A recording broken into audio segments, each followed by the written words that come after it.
I couldn't handle the thought of dealing with a woman whose pregnancy made her look huge, while I would have to raise the baby alone and constantly see her big 9-month pregnant belly. He looked at me with disdain and had a smirk on his face, as if he was expecting this situation. Even though I knew this would happen, I quickly went to my room and came back with some divorce papers. I showed them to Anon without hesitation. He looked shocked and asked, "What's this all of a sudden?" "Well, it was your idea. Just sign it quickly. I'll submit it tomorrow," I said. His face turned red from embarrassment and anger at my words. "Watch carefully. I'll make you regret how you've treated and looked down on me," I warned him. "My name is Helen. I'm 26 years old and a housewife. 2 years ago, I used to work for a mobile company. I met Anon, my boss, when I was 24. We quickly fell in love and got married. Anon, who is 3 years older than me, was very reliable, especially when he was teaching me at work. I was really thankful for his clear guidance. We became good friends and often went out to dinner. When he asked me out, I was thrilled, especially since I had never dated anyone before. It's a bit embarrassing, but I was always more interested in cartoon characters than real men. Seeing my high school and college friends getting married one after another made me feel pressured. When I fell in love with Anton, I promised myself he would be my first and last love. I was thrilled when we started dating and then got married a year later. Anton was good-looking and popular with our female colleagues. I was proud to be his wife and enjoyed all the congratulations and well wishes we received. I felt incredibly happy, not knowing what would come next. The day after we officially registered our marriage, I mentioned to Anton, "Now that we're married, you expect me to quit my job, right?" Anton surprised me with his response. "I've always wanted my wife to focus only on home matters. Don't worry, I can support us with my income," he said. "But this is so sudden. You never told me this before," I replied. Anton had never mentioned wanting me to quit my job before we got married. I had taken the job based on my father's advice, and quitting without notice didn't feel right. I wanted to explain, but Anton's silent gaze made me stop talking. "I should have told you earlier, but it's too late now. Starting tomorrow, you don't need to go to work. I'll take care of the handover," Anton said. The news that I had to start staying home from work the next day hit me so suddenly that I felt dizzy. But Anton's decision was final, and since he had been my boss, I couldn't argue. Even though I had to leave my job without a proper goodbye, I was committed to making our marriage work. I focused on household tasks and tried hard to meet Anton's expectations.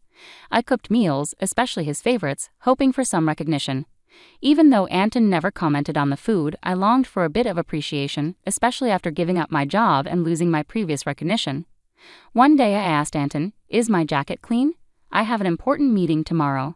"Yes, of course," he replied, showing his old-fashioned and commanding side. I reminded myself how lucky I was to be married to him and tried to meet his expectations. Without a personal income, I relied on Anton for everything. Our relationship often felt more like a boss and an employee than a husband and wife, but overall, our married life was relatively smooth. One day I fell ill and couldn't get out of bed.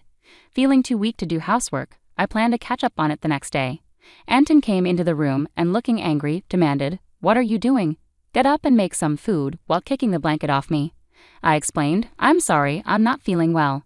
Instead of understanding, Anton scowled and said, "You don't work, and you're lying down just because you're a bit sick." Pathetic. I was shocked that he would insist on chores even when I was sick. I never expected him to be like this before we got married. Maybe I should have noticed, but it was too much. I ended up doing the chores while crying. A few days later, I realized I had missed my period and felt a rush of panic. I went to the drugstore and bought a pregnancy test, which turned out to be positive. Overjoyed, I cried tears of happiness and decided to tell Anton as soon as he came home from work. That night, Anton came home after midnight, smelling strongly of alcohol and staggering as he walked. I was surprised at how drunk he was, especially since he hadn't warned me. Despite having prepared dinner and wanting to share my pregnancy news, I decided to tell him right away. My excitement got the best of me, and I shared the news with my tipsy husband. "I haven't seen a doctor yet, so it's not confirmed," I said, trying to share our exciting news. But Anton's face turned dark as he replied, "A child? What have you done?" His tone was colder and more severe than I had ever heard. "I don't want a child. This is the worst. If you're going to have it, you'll have to take care of it yourself." His harsh words shocked me. He angrily undressed and went to the bathroom. I couldn't understand why he was being so irresponsible about our baby. The happiness I had felt moments ago was replaced with deep sadness. He had never said he didn't want children before. We hadn't been using contraception, so I assumed we both wanted a family. As I was hanging up Anton's jacket and about to take his shirt to the laundry, I noticed something in the pocket. "What's this?" It was a piece of paper that felt like a receipt. At first, I thought it was from tonight's event and was about to throw it away, but then I saw the name of the place. Is this a motel? My hand shook as I realized it was indeed a motel receipt. This discovery shocked me deeply. I wondered why Anon would behave this way. Marriage is supposed to be about love between two people, especially since we'd only been married for just over a year. I had spent years dreaming of romantic relationships but never really experienced one. I couldn't immediately accept this painful truth, but the idea of Anon cheating started to make sense. Were all my doubts about him using me as a servant while loving someone else true? Was this the reason he reacted so harshly to the news of my pregnancy? As I struggled with these thoughts, I started to feel nauseous and began to suspect that something was seriously wrong. It seemed like Anon had a mistress at my former workplace, and perhaps he wanted to marry me for stability rather than love. Everything started to make sense, and I felt like the line between reality and my imagination was blurring. Still, I couldn't ignore the hurtful things he said after I told him about the pregnancy. I decided to gather proof of Anton's infidelity. His cold behavior towards me made it clear that he was angry about the pregnancy. Even though I was dealing with morning sickness, he would deliberately eat strong-smelling foods around me and criticize my housework, making me redo things. It was tough on my pregnant body and heart, but I was determined to find out the truth. Anon never let go of his cell phone, even taking it with him to the bathroom, so I couldn't look at it. When I snuck into his room, it was always tidy, and there was nothing suspicious. He was very organized at work, and his desk was always spotless. It became clear that catching him red-handed would be difficult. I frequently checked his pockets for receipts or other evidence, but my search was coming up empty. I thought about hiring a private detective, but I didn't have the money for that. I was lost and thought about my situation when I got an unexpected phone call from my father, who rarely called me. "Hello, it's me, your dad. How are you?" he asked. I was surprised to hear from him, given how busy he usually is. "Dad, what's going on? Aren't you swamped with work?"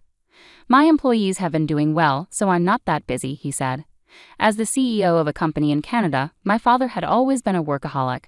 I didn't have many childhood memories of spending time with him, but I respected his dedication. I wondered why he was calling now. "So what's up?" I asked, waiting for him to explain. My father then shared something shocking. "Is that really true?" I asked, stunned by what he revealed. "Yes, he's not the type to lie." "I want you to trust me," my father said, trying to reassure me. At first, I was in shock and couldn't respond, but as I processed the information, I felt a sense of relief. "Thank you, Dad. I'll do my best," I said gratefully before ending the call. My investigation was finally showing results, and I felt a mix of relief and anger because of the ongoing tension with Anon. Despite being pregnant, Anon remained distant, which only deepened my resentment towards him. Months went by, and our relationship stayed strained. Then something happened that shattered our life. As I approached my 9th month of pregnancy, I lived in constant fear around Anon, trying to avoid him and leading a quiet, restricted life. One evening, while serving dinner as usual, Anon came home, and we sat at the dining table. As I ate silently, Anon suddenly slammed his fork down. "What is this? It's tasteless," Anon yelled, throwing the food I had cooked onto the floor. I was shocked by his outburst and struggled to understand what was happening. My frustration grew as I saw my meal discarded. Anon complained that my cooking had been bland recently, but I had been using less seasoning to make the meals healthier for everyone during my pregnancy. If he didn't like the taste, he could have added some salt himself. There was no need to throw the food on the floor. As I was about to speak up, Anon sneered and made a hurtful remark. "I don't want a woman with a belly like a monster. You'll have to raise the kid by yourself," he said with malice and a cruel smile.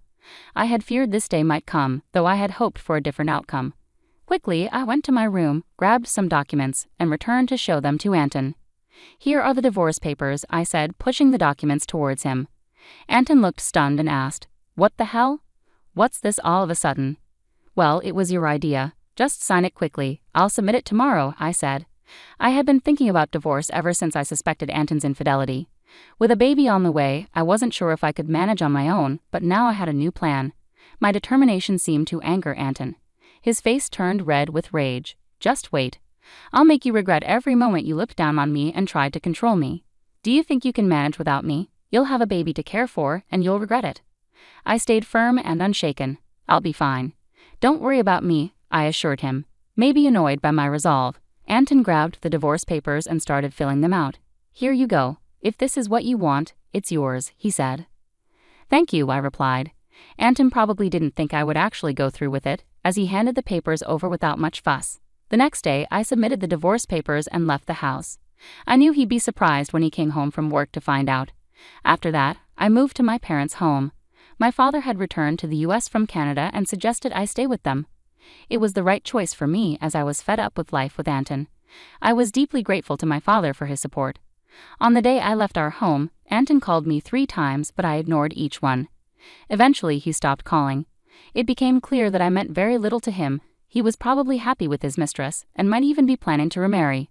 I decided to move on from Anon. 6 months later, I had a baby who was born safely, and I was living happily with my parents. While enjoying this peaceful life, Anon called me again. At first, I ignored his calls, but after he persisted, I had no choice but to answer. "Hello, what do you want now?" I asked, tired of his calls. "Hey, what's going on? Why were you on that show? And since when are you the daughter of a CEO with millions of dollars?" Anton's voice was filled with surprise and anger. It turned out he had seen a TV show about my family's lifestyle, which aired after I moved back with my parents.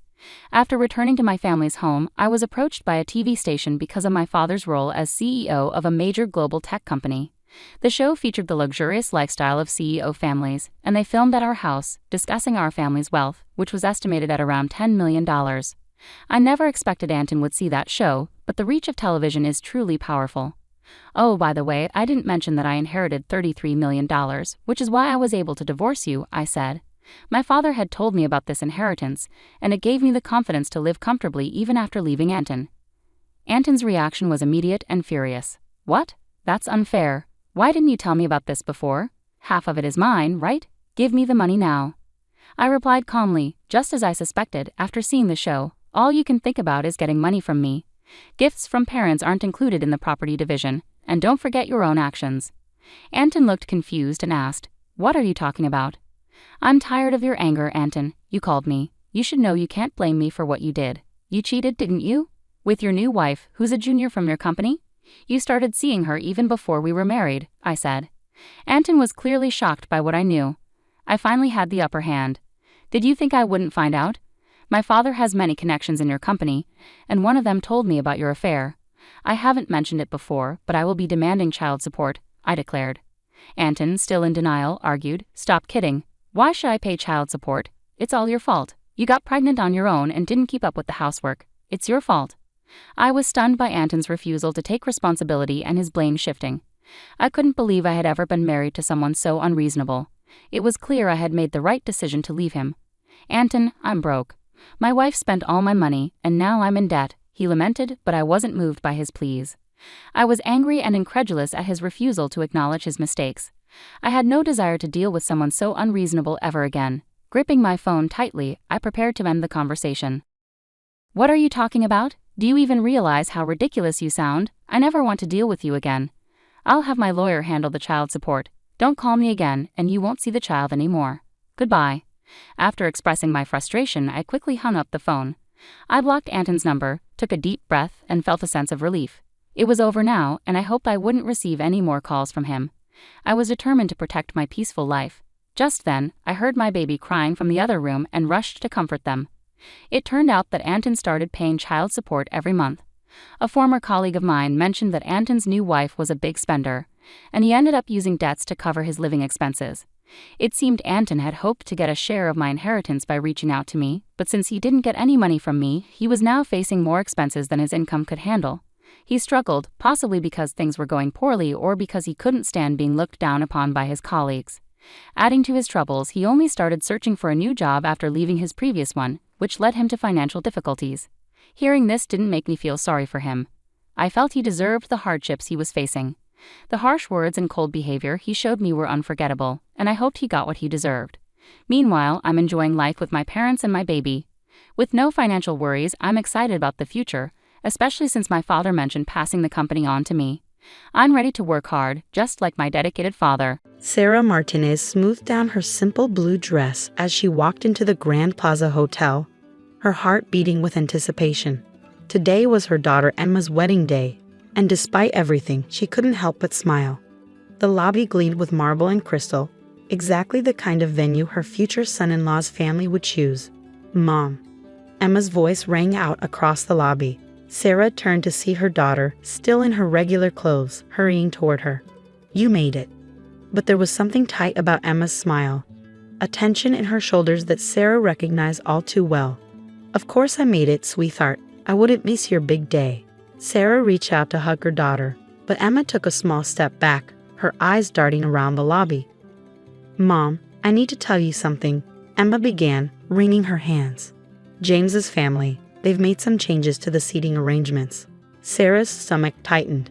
She'd been expecting something like this ever since James's mother, Patricia Thompson, had taken over the wedding planning. "What kind of changes?" "They've moved you to the back table," Emma said quickly, the words tumbling out. "Near the kitchen entrance. Patricia says it's because of the photographer's setup, but..." She trailed off, unable to meet her mother's eyes. Before Sarah could respond, a sharp voice cut through their conversation. "Emma, what are you doing down here?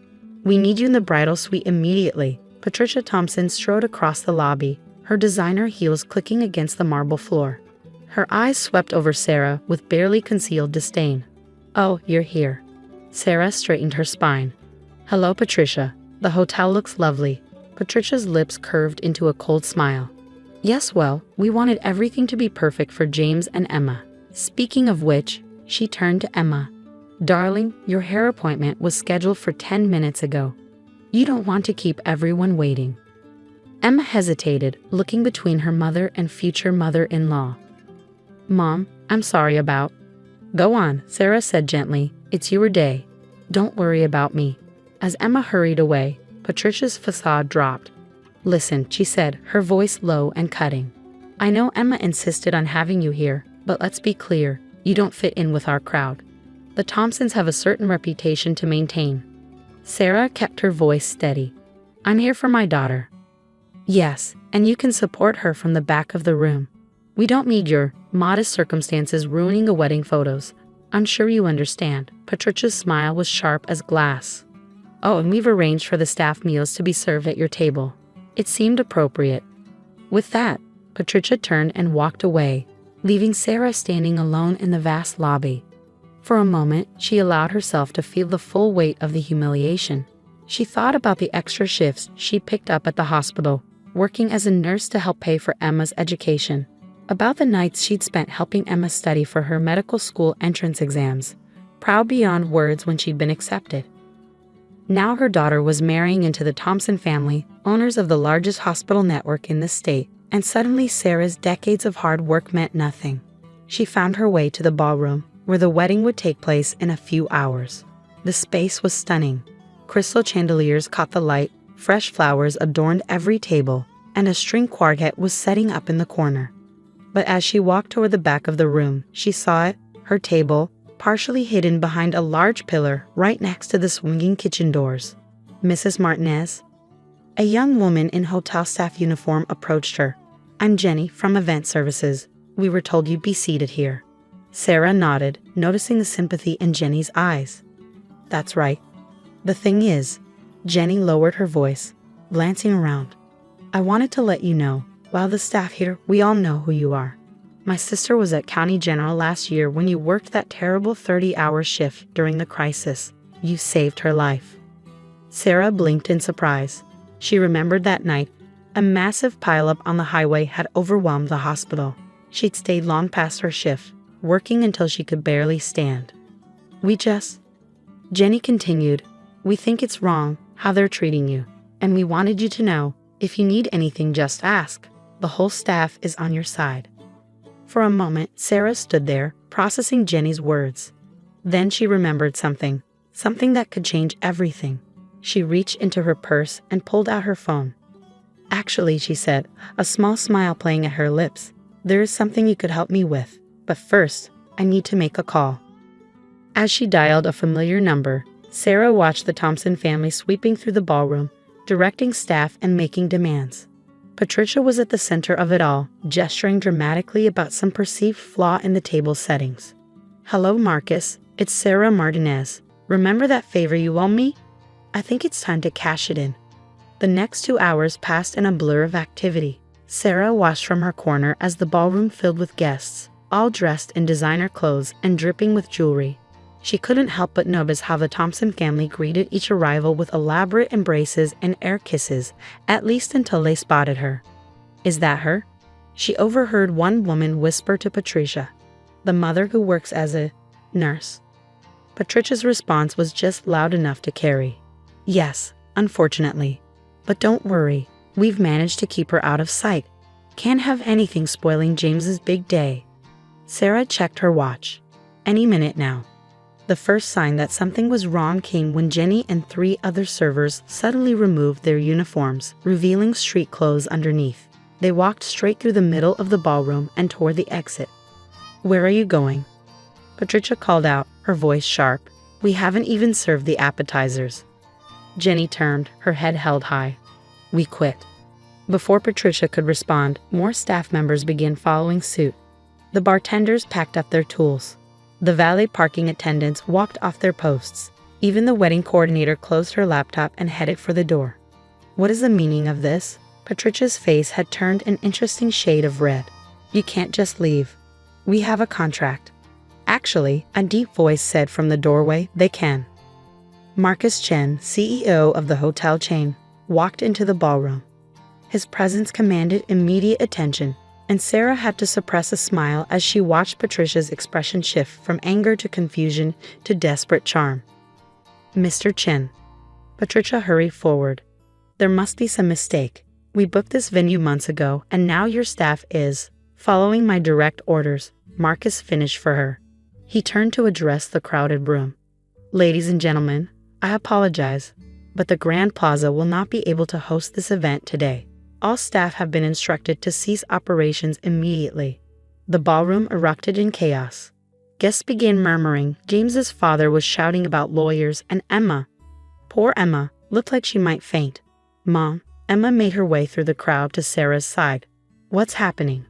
Before Sarah could answer, Marcus spotted her and smiled warmly. "Sarah, there you are." Patricia's head whipped around so fast Sarah worried she might hurt herself. You know each other." "Know each other?" Marcus laughed. "Sarah Martinez saved my daughter's life last year. Spotted a rare condition that every other doctor had missed. Stayed with her through the night, monitoring her personally." He turned to Sarah. "I told you then. Anything you need, anytime. I meant it." The pieces were starting to fall into place for the guests. Sarah could see the dawning horror on Patricia's face as she realized her mistake. "But more than that," Marcus continued, his voice carrying across the now silent room, "Sarah Martinez sits on the board of directors for our hospital group's charitable foundation. She's been instrumental in directing millions in funding to underprivileged communities. When she called to tell me how she was being treated at her own daughter's wedding," he shook his head. "Well, let's just say the Grand Plaza doesn't associate with that kind of behavior." Emma stared at her mother, tears in her eyes. "Mom, I had no idea. Why didn't you ever say anything?" Sarah squeezed her daughter's hand. "Because I wanted you to make your own way, sweetheart. I never wanted my connections to influence your choices." She paused, looking around the room. "But I also won't let anyone treat us like we're beneath them." "This is ridiculous." Patricia's voice was shrill. "You can't just shut down our wedding. Do you know how much we spent?" "Oh, I'm not shutting it down," Sarah said calmly. She nodded to Marcus, who gestured to the staff waiting by the doors. They began wheeling in new serving carts, and fresh teams of waiters entered the ballroom. "I'm taking over." Patricia's mouth opened and closed soundlessly as Sarah continued. "The wedding will proceed, if Emma and James still want it to, but under new management and new seating arrangements." James, who had been watching everything unfold in stunned silence, finally stepped forward. "Mrs. Martinez, I'm so sorry. I had no idea my parents were treating you this way." He turned to Emma. "And I'm sorry I didn't stand up for you and your mom sooner." Emma looked between her fiancé and her mother, tears streaming down her face. "Mom, I'm sorry too. I should have said something." "No more apologies," Sarah said firmly. "This is still your day. Let's make it a good one." She turned to the gathered guests. "Everyone who'd like to stay and celebrate Emma and James's wedding is welcome, as long as they understand that in this room, everyone is equal. Everyone is family." The transformation that followed was remarkable. The Thompson family, thoroughly humbled, retreated to quiet corners. The other guests, free from the atmosphere of judgment and pretense, began to relax. And Emma was glowing with pride as she looked at her mother. As the ceremony began, slightly delayed but more genuine than it would have been, Sarah took her seat in the front row. Jenny, who had changed back into her uniform along with the other staff, caught her eye and winked. Sarah smiled, thinking about how different this day had turned out from what she'd expected. Sometimes the best revenge wasn't about getting even. It was about standing up and showing your true worth. But there was still one more surprise in store for everyone. As the reception began, Sarah watched the transformed atmosphere with quiet satisfaction. The string quartet played softly in the background while guests mingled freely, the former social hierarchies forgotten in the wake of the afternoon's revelations. Patricia Thompson sat at a table near the kitchen doors, the very one she'd assigned to Sarah, looking thoroughly deflated. Her husband Richard kept checking his phone, no doubt trying to assess the social damage of the day's events. Sarah almost felt sorry for them. Almost. "Mrs. Martinez?" James approached her table, looking nervous but determined. "Could we talk privately for a moment?" Sarah nodded, following her new son-in-law to a quiet corner of the ballroom. James took a deep breath before speaking. "I want you to know," he began, "that I've made some decisions. I'm stepping away from my family's hospital administration position." Sarah's eyebrows rose in surprise. "James, that's not necessary." "It is," he insisted. "I've been thinking about this for a while, actually. I went into healthcare administration because it was expected, but," he straightened his shoulders, "I want to go to medical school, like Emma. I want to help people directly, the way you do." A warm smile spread across Sarah's face. "Emma never told me that." "I never told her," James admitted. "I was afraid of disappointing my parents, but after seeing you today, how you handled everything with such grace and strength, I realized I've been living my life trying to please the wrong people." Before Sarah could respond, Marcus Chen appeared at her elbow. "Sarah, there's someone here who'd like to speak with you." He gestured toward the ballroom entrance, where an elegant older woman stood waiting. Sarah's heart skipped a beat as she recognized Dr. Catherine Reynolds, the current health commissioner for the state. "Sarah Martinez," Dr. Reynolds said warmly, approaching their group. "I'm so glad I could make it, even if I am fashionably late." Patricia and Richard Thompson, who had been watching from their table, practically tripped over themselves rushing over. "Commissioner Reynolds," Patricia gushed. "What an unexpected honor." "Save it, Patricia," the commissioner cut her off coolly. "I'm here to speak with Sarah." She turned back to Sarah with a smile. "The board meeting is next week, and I wanted to discuss this in person. We've reviewed your proposal for the new community health initiative, and we're not just approving it, we're doubling the funding." The Thompsons' jaws dropped in perfect synchronization. "But more than that," Dr. Reynolds continued, "I'm retiring next year, and the governor has been asking for recommendations for my replacement." She gave Sarah a meaningful look.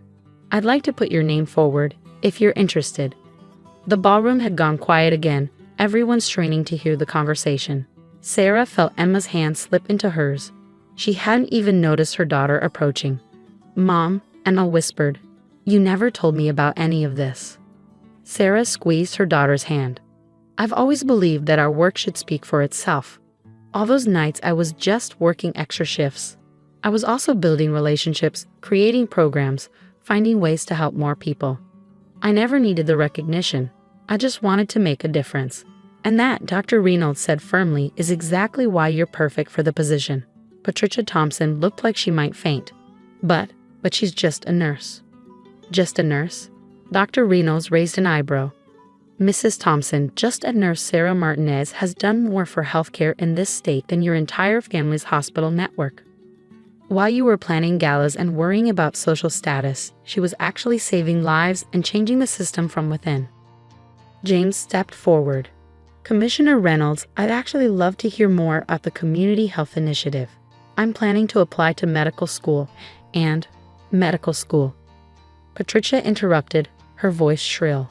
"But you're supposed to take over the family business." "No, Mother," James said firmly. "I'm going to make my own way, just like Emma did, just like Mrs. Martinez taught her to do." The reception continued into the evening, but with a distinctly different tone than anyone had expected. The Thompsons retreated to their table, their social cards thoroughly played. Meanwhile, Sarah found herself surrounded by guests eager to discuss her work and vision for the future of healthcare in their state. As she watched Emma and James share their first dance, Sarah reflected on how differently this day had turned out from what she feared. She hadn't set out to humiliate the Thompsons or prove her worth. She'd simply refused to be diminished by their prejudice. Jenny appeared at her side with a glass of champagne. "You know," the young server said with a grin, "when my sister told me about the nurse who saved her life, she said you were some kind of angel. I think you might actually be a ninja." Sarah laughed, accepting the champagne. Sometimes the best revenge isn't about getting even. It's about standing tall and letting your actions speak for themselves. Later that night, as the reception was winding down, Emma found her mother alone on the hotel's terrace, looking out at the city lights. "Mom?" Emma's voice was soft. "I'm so sorry about everything. Not just today, but I've been pulling away from you, trying to fit into James's world. I forgot who I am, who you taught me to be."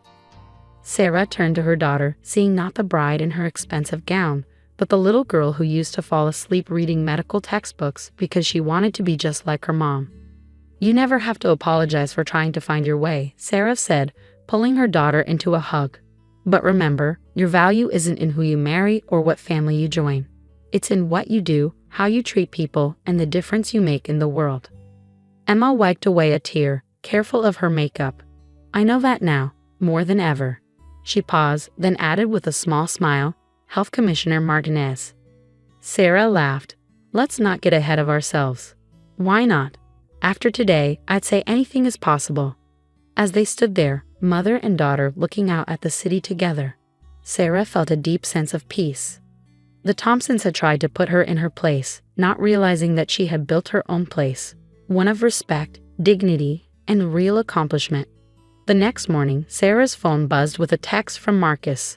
"The staff can't stop talking about yesterday. You've become a legend at the Grand Plaza." Sarah smiled as she typed her reply. Sometimes the best revenge isn't revenge at all. It's living your truth and letting others learn from it.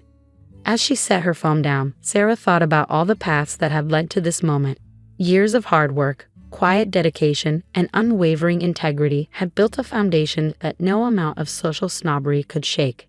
The Thompsons had seen her as just a nurse, not realizing that every life she touched, every program she built, and every relationship she forged had created a legacy far more valuable than their superficial status. In the end, she hadn't needed to destroy them. She'd simply needed to stand in her own light and let the truth illuminate everything else. And as she prepared for another day at the hospital, commissioner's nomination or not, she still had patients who needed her. Sarah Martinez smiled, knowing that sometimes the greatest victory isn't in proving others wrong, but in proving yourself right.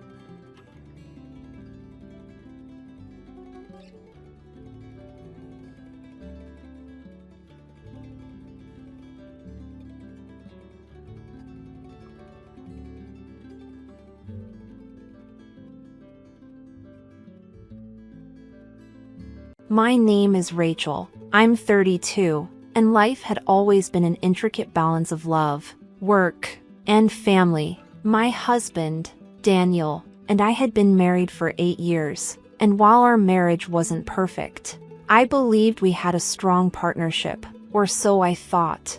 Daniel had a 14-year-old son, Jack, from his previous marriage. When I met Jack, he was a shy, polite boy who slowly warmed up to me over time. I treated him like my own child, helping with his homework, attending his soccer games, and even creating his favorite meals on the weekends. Despite my efforts, there were moments when Jack would remind me I wasn't his real mom. I brushed it off, chalking it up to teenage angst. Things began to change when Daniel's sister, Clara, moved back to our city. Clara and I had always been cordial, but there was an undercurrent of tension. She was protective of Daniel and had never fully accepted me into the family. One evening, Clara came over for dinner. As we sat around the table, she brought up Jack. "Jack's been telling me he feels uncomfortable here, Rachel," Clara said, her tone dripping with concern. I was taken aback. "Uncomfortable, Jack? Is that true?" Jack hesitated, his eyes darting toward Clara. I don't know. Sometimes."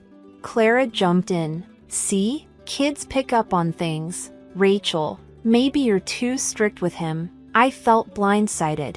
I had always been fair and loving toward Jack. This accusation felt unwarranted, but Daniel sat there silently, not defending me. A week later, Clara hosted a family gathering. I noticed the sideways glances and hushed whispers. Daniel's aunt approached me and said, "Rachel, I hope you're not too hard on Jack. He's just a child." The pieces began to fall into place. Clara had been spreading rumors about me mistreating Jack. That night, I confronted Daniel. "Why didn't you defend me when Clara accused me of making Jack uncomfortable?" I asked. He sighed. "Rachel, Jack's been acting distant lately. Maybe Clara has a point." I couldn't believe what I was hearing. "I've done nothing but care for Jack as if he were my own. Why are you doubting me?" Daniel didn't respond, and I felt the foundation of our marriage begin to crack. One morning, as I was preparing breakfast, I overheard Jack on the phone. "She's so fake," he whispered. "Clara said I should tell Dad how unhappy I am. Maybe they'll split up." I froze. The boy I had loved and cared for was plotting against me. Manipulated by Clara, the betrayal cut deep. Later that day, Daniel came home early. "We need to talk," he said, his expression grave. "About what?" I asked, my heart pounding. "Jack told me he doesn't feel safe here. Clara agrees. Maybe it's best if you take a break from the house for a while." I was speechless. "You want me to leave my own home? Based on lies?" Daniel avoided my gaze. "It's not permanent. Just until things settle down." Packing my bags felt like a nightmare. As I closed the door behind me, I vowed this wouldn't be the end of my story. Sitting in my car, a small suitcase beside me, I stared at my phone. My mind raced between fury and heartbreak. My home had been taken from me, not by an external force, but by the people I trusted most. I checked into a modest motel across town. The room was quiet, but my thoughts were loud. Clara's influence over Daniel and Jack had turned my life upside down. I needed answers. The next morning, I called my best friend, Mia. She listened intently as I recounted everything that had happened. "This is ridiculous, Rachel," Mia fumed.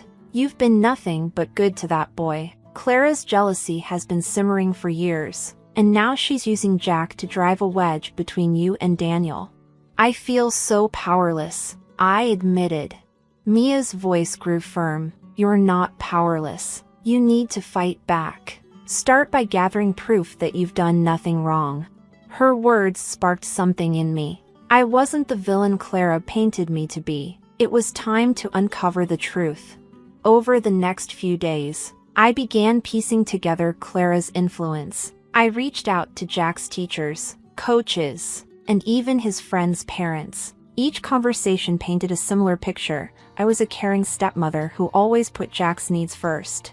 "I can't believe they're accusing you of mistreatment," one parent said. "Jack always speaks highly of you." But the most revealing moment came when I decided to visit Clara's neighbor, Mrs. Benson, a nosy but kind older woman. She had a habit of keeping tabs on everyone in the neighborhood. "Oh, Clara?" Mrs. Benson chuckled when I mentioned her name. "She's always meddling. I overheard her telling her friend about a plan to protect Jack from you. Sounded like nonsense to me." Clara's manipulation wasn't just a hunch, it was real. I decided to meet Jack after school. He seemed surprised to see me but agreed to talk. "Jack, I need to ask you something," I said gently. "Do you really feel unsafe with me? Or is someone telling you to say that?" Jack looked uncomfortable, his gaze shifting away. I don't know. Clara said you might be trying to replace my mom." My heart ached. "Jack, I would never try to replace your mom. I care about you because you're part of our family. Clara is wrong to put these ideas in your head." He didn't respond, but his silence spoke volumes. Clara's influence wasn't just about me, it was about creating doubt in Jack's mind. Armed with the evidence I had gathered, I decided to confront Daniel. I invited him to meet me at a coffee shop. Rachel, what is this about? He asked, his tone weary. I placed a stack of papers on the table, testimonies from teachers, neighbors, and even screenshots of Clara's social media posts subtly undermining me. This is about the lies that have destroyed our home, I said firmly. Daniel hesitated as he flipped through the pages. I didn't know, he began. Because you didn't want to know, I interrupted. You let Clara manipulate you and Jack, and you didn't even question it. The weight of my words seemed to hit him. I'll talk to Clara, he said. Talking isn't enough, I said, my voice breaking. You need to decide where your loyalty lies, with the truth or with Clara's lies. The days following my confrontation with Daniel were nerve-wracking. I had laid everything bare, but his inaction spoke volumes. He avoided my calls, and Jack's texts grew sporadic. It felt like I was screaming into a void. But I wasn't ready to give up. Clara's lies couldn't go unchecked. If Daniel wouldn't stand up for me, I'd fight for myself. One afternoon, Mia called, her voice laced with urgency. Rachel, you won't believe what I found, she said. Clara's been bragging about her success to her friends. She thinks she's won. Mia sent me screenshots of Clara's messages in a private group chat. Her words were venomous. I told Daniel exactly what he needed to hear. Rachel will be out for good soon. Jack finally sees her for who she is. I made sure of that. My blood boiled. Clara wasn't just meddling, she was orchestrating an all-out campaign to ruin me. I decided it was time to confront Clara directly. I drove to her house, my hands trembling with a mix of anger and determination. She opened the door, her expression smug. Rachel, she said coolly, what brings you here?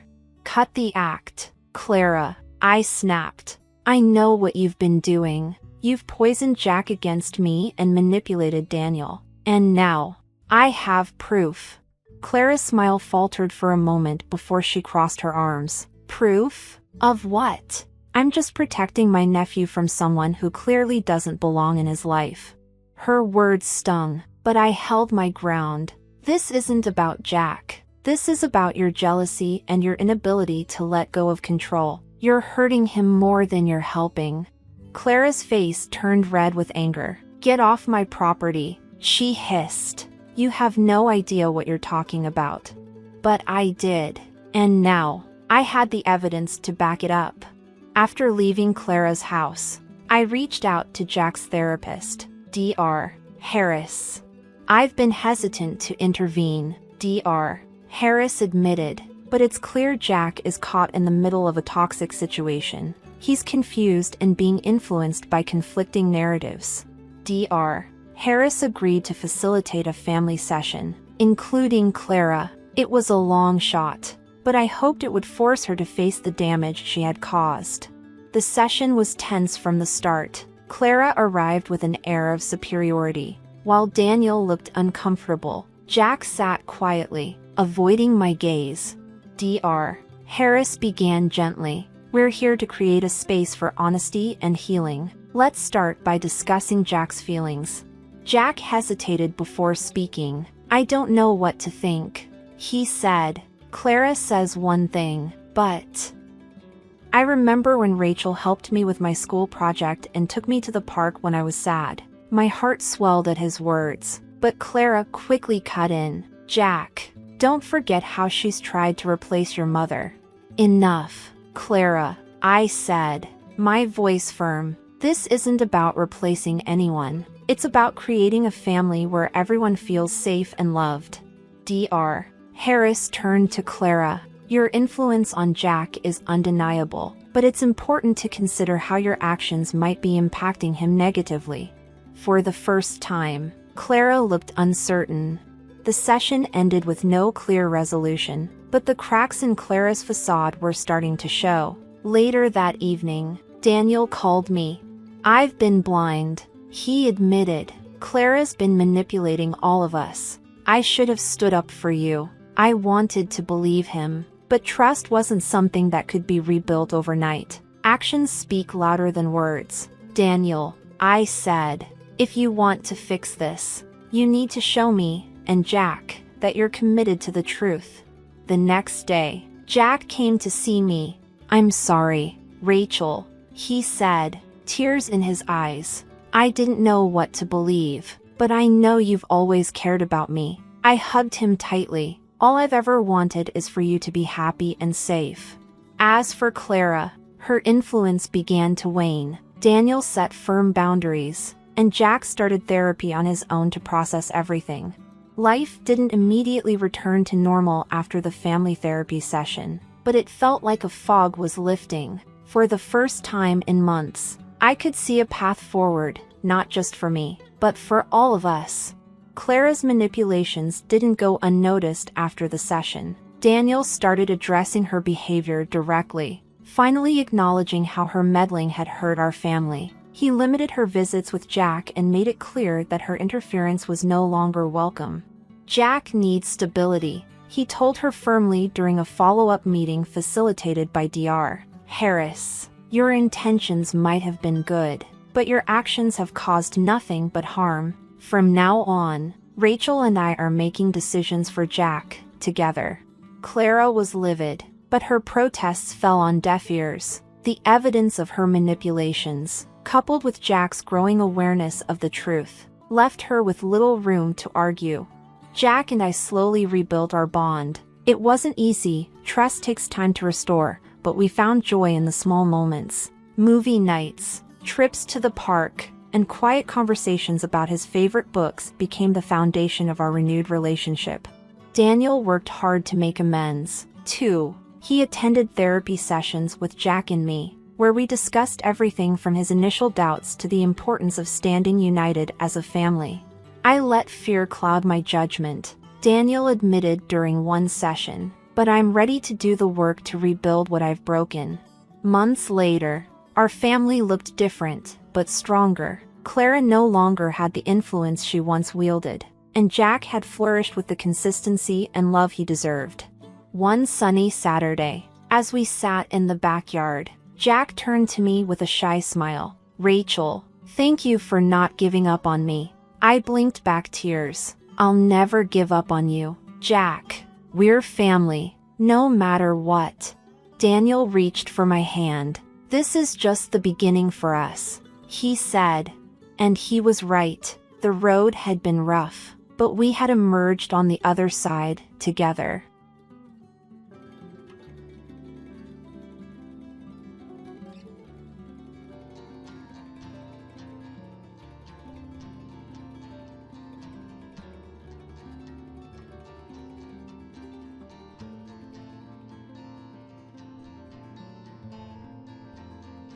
The crystal champagne glasses clinked as my stepmother, Diana, raised her third toast of the evening. To my darling husband's retirement, she proclaimed, her designer dress sparkling under the ballroom lights, and to selling this tired old company for something more exciting. I watched my father's face fall slightly, though he tried to hide it behind a smile. Chen Manufacturing had been his life's work, built from nothing over 30 years. Now, at his own retirement party, he was watching his trophy wife of 5 years plan its dismantling. But Diana wasn't done. Her eyes found me across the crowded room, glittering with malice. Of course, some people thought they'd inherit this company, she said loudly, making sure everyone could hear. Poor little Alexandra, thinking Daddy would hand over a multi-million-dollar business to someone who can't even keep a relationship longer than 6 months. The room grew uncomfortably quiet. Several board members shifted awkwardly, while others pretended to be fascinated by their drinks. My father just stared at his shoes, saying nothing, as usual. It's for the best, really, Diana continued, her voice dripping with fake sympathy. Running a company requires maturity, experience, a proper family image. She patted her perfectly flat stomach meaningfully, a reminder of her recent announcement that she was trying to give my father a real heir. I felt my cheeks burn, but kept my face neutral. Let her have her moment. She had no idea what was coming. Would you like to say something, Alexandra? Diana asked sweetly. Perhaps congratulate your father on his retirement and his wise decision about the company's future. I stood slowly, smoothing my black blazer. At 28, I was young for a CFO, but I earned every step up the corporate ladder. Not that Diana knew that. She thought I was just another middle manager kept around out of my father's guilt after my mother's death. Actually, I said, my voice clear and steady, I do have something to say. Diana's smirk widened as I walked to the center of the room. She probably expected tears, pleading, maybe even a scene. Instead, I pulled out a thick envelope from my briefcase. 6 months ago, I began addressing the whole room. Chen Manufacturing underwent a quiet restructuring. The board approved it unanimously. I glanced at several board members who nodded slightly. My father transferred majority ownership to a new holding company. Diana's smirk faltered slightly. My father finally looked up, confusion crossing his face. The holding company is called Anon Enterprises, I continued, enjoying the way Diana's perfectly made-up face scrunched in confusion. Anon stands for Mary Louise Wong, my mother's name. Now Diana's champagne glass was shaking slightly. What are you talking about? She demanded. I opened the envelope and began laying out documents on the nearest table. These papers show that I own 67% of Chen Manufacturing through Anon Enterprises. My father retains 30% and the remaining 3% is divided among key employees. The room erupted in chaos. Diana lunged for the papers, her expensive manicure scratching at the legal documents as if she could make them disappear. This is impossible, she shrieked. James, tell her this is impossible. But my father was smiling, really smiling, for the first time in years. It's all legal, Diana, he said quietly. Alexandra earned this. She's been practically running the company for the past 2 years while I've been distracted. He looked at me apologetically. But, Diana sputtered, her face turning an alarming shade of red beneath her makeup. We have plans. The house in the Hamptons, the yacht club membership. About that, I said, pulling out another document. As majority owner, I've been reviewing all company expenses, including the rather generous consulting fees being paid to your brother's fake marketing firm, and the business trips that somehow always ended up at luxury spas. Diana went pale. You wouldn't dare. I already have. The board has approved a full audit. The police are very interested in some of the more creative accounting you and your brother arranged. James, Diana whirled on my father. Are you going to let her do this to me, your wife? My father stood straighter than I'd seen him stand since my mother died. My late wife, Mary, helped me build this company, he said firmly. She made me promise it would go to our daughter when the time was right. Alexandra has proven herself more than capable. And you, he shook his head sadly, you proved yourself too, just not in the way you intended. Diana's carefully constructed world was crumbling. Her designer purse fell open as she grabbed for her phone, spilling its contents across the floor. Among them was a small USB drive that I recognized, one that had gone missing from my father's office months ago, containing proprietary company designs. Looking for a buyer for our trade secrets? I asked quietly, picking up the drive. That would explain all those lunch meetings with our competitors. Diana's face contorted with rage. She raised her hand as if to slap me, but my father caught her wrist. Security will escort you out, I said calmly. Your personal belongings will be shipped to you, after they're checked for any other company property, of course. And Diana? I smiled sweetly, channeling her own fake sympathy. Don't worry about the prenup. It has a lovely clause about corporate espionage. As security led a screaming Diana away, the room buzzed with excitement. Board members came to congratulate me. Employees who'd suffered under Diana's reign looked relieved, and my father pulled me into a tight hug. I'm so sorry, Alex, he whispered. I've been such a fool. Your mother would be so proud of you. I hugged him back, breathing in the familiar scent of his aftershave. I know, Dad. I know. But our moment of reconciliation was interrupted by an urgent call. Diana's brother had been caught trying to delete files from the company servers, and something told me this was just the beginning of the storm. I touched my mother's old wedding ring, which I wore on a chain around my neck. Ready for this, Dad? He squeezed my shoulder. Lead the way, CEO. As we walked to the elevator, I could still hear Diana's shrieks from the lobby, but I wasn't worried. I'd learned from the best, my mother's business acumen, my father's innovation, and yes, even Diana's cutthroat ambition. They'd all taught me valuable lessons. Now it was time to show them exactly what those lessons had created. The morning after the retirement party, I arrived at Chen Manufacturing earlier than usual. The sun hadn't even risen, but I found my father already in his office, sorting through years of memories. "Couldn't sleep either?" I asked, helping him pack a framed photo of him and Mom at the company's grand opening. "Been thinking about your mother," he said softly. "She always said you had her business instincts. Watch out for that girl, she'd tell me. She'll outshine us both someday." Before I could respond, my phone buzzed. It was Marcus, our head of its security.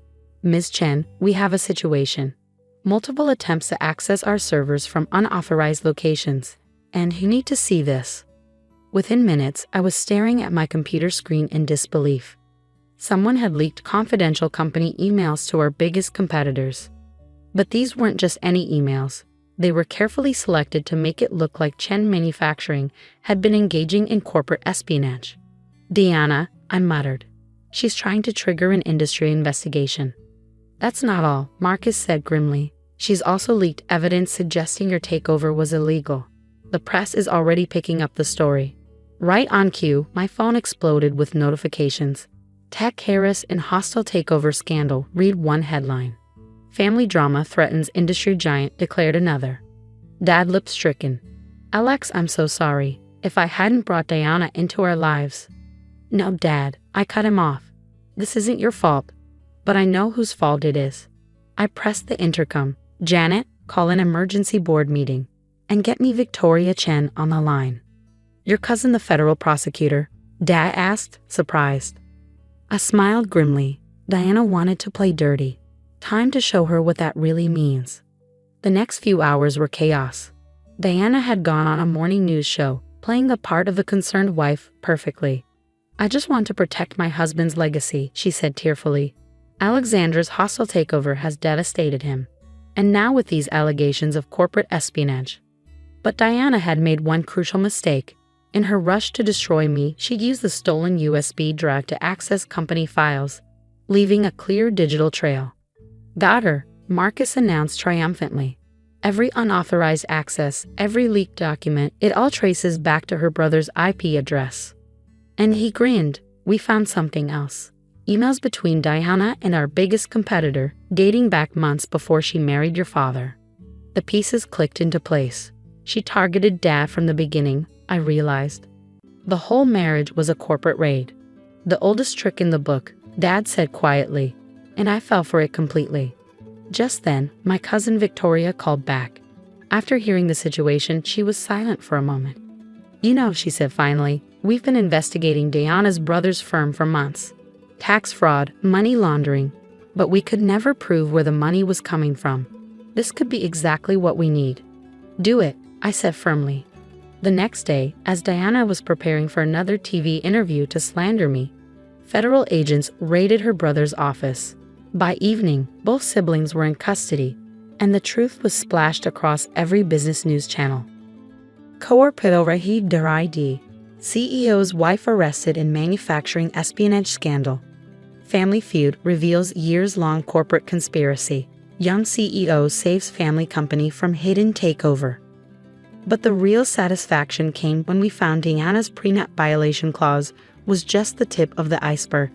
The federal investigation revealed offshore accounts, shell companies, and a pattern of targeting wealthy business owners for marriage scams. 7 other victims, Victoria told me. All wealthy men, all with valuable companies. You and your father were supposed to be number 8. In the end, Diana and her brother faced federal charges for corporate espionage, fraud, and money laundering. The evidence was overwhelming. But before they were led away, I visited Diana in custody. "How?" she demanded, her designer outfit replaced by an orange jumpsuit. "How did you know what I was planning?" I pulled out an old photo, my mother at my age, standing proudly in front of Chen Manufacturing. "Because my mother dealt with people like you all the time. She taught me to spot the vultures circling our company. That's why she made Dad promise to train me properly to protect her legacy." I leaned closer. "You never had a chance, Diana. You were playing checkers. I was playing chess." 3 months later, Chen Manufacturing was stronger than ever. Our stock price had soared after the scandal, as clients appreciated how we'd handled the crisis. Dad was truly retired now, traveling the world and sending me postcards from places Mom had always wanted to visit. As for me, I hung Mom's photo in my office, the CEO's office, right next to the latest company achievement, innovation in leadership. Alexandra Chen named youngest CEO of the year. But my favorite moment came during a charity gala when I overheard two society women gossiping. Did you hear about James Chen's daughter? The one who exposed that gold diggers conspiracy. They say she's twice as brilliant as her mother was, and 3 times as ruthless when crossed. I smiled, touching Mom's ring around my neck. They had no idea. In business, as in life, the best revenge isn't serving it cold. It's building something so strong that no one dares to try destroying it again. Dad called that evening from Greece. Your mother would be so proud, he said, his voice thick with emotion. Not just of the company, but of who you've become. Looking out over the city from my office window, I thought about everything, the lessons, the loss, the victories. I learned from the best, I replied. Both of you. After all, that's what real family legacy is about. Not the money or the company, but the strength to protect what matters, the wisdom to spot true from false, and the courage to fight for what's yours. Deanna had wanted to play games with our company. Instead, she'd helped make me exactly the CEO Chen Manufacturing needed, one who could spot a threat from a mile away and handle it with the perfect mix of grace and steel, just like Mom would have done.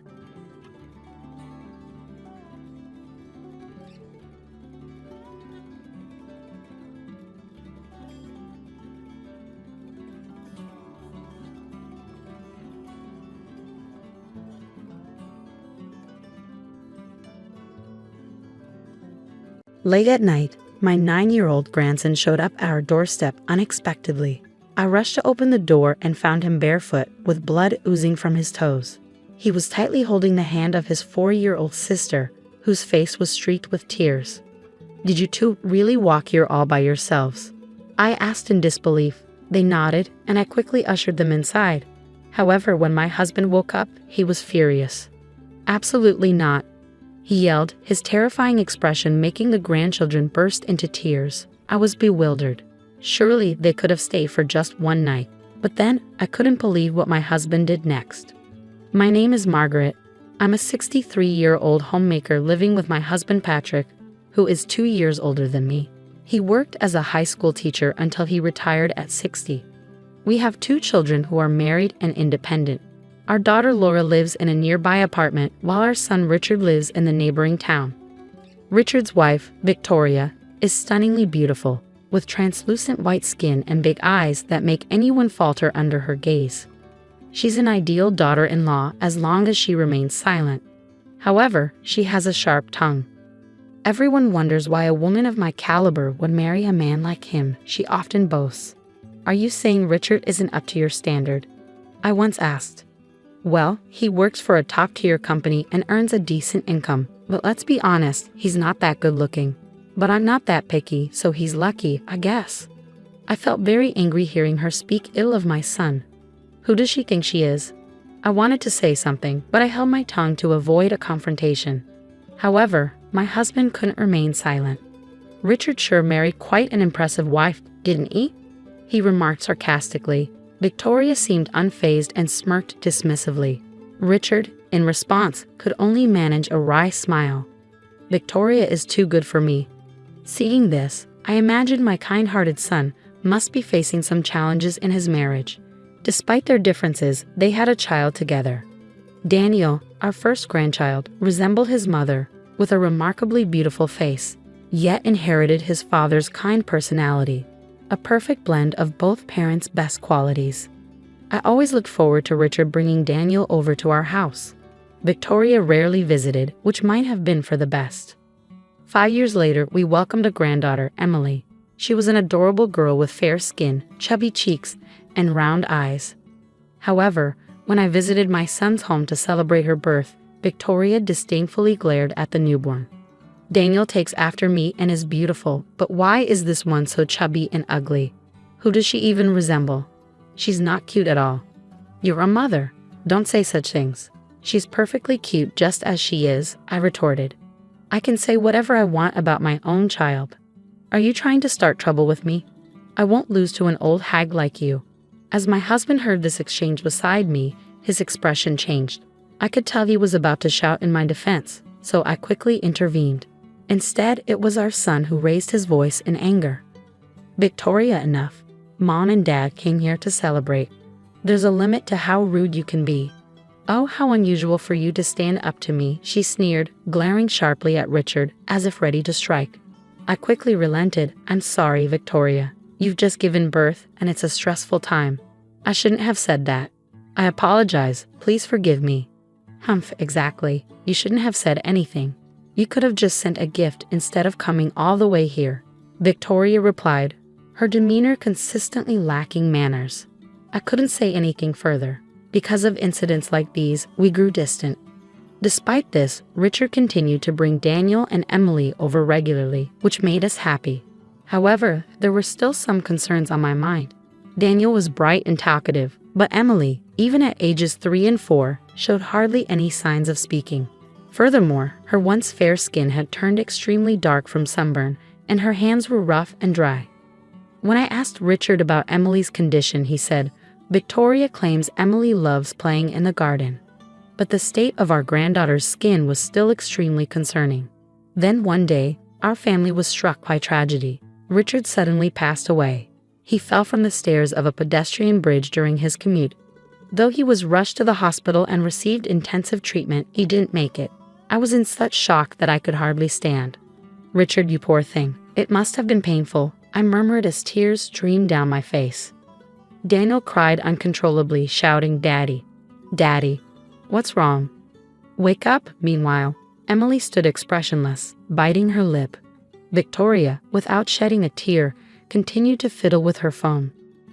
Looking back, it was a peculiar scene, but at that moment, I was too overwhelmed with grief to notice anything else.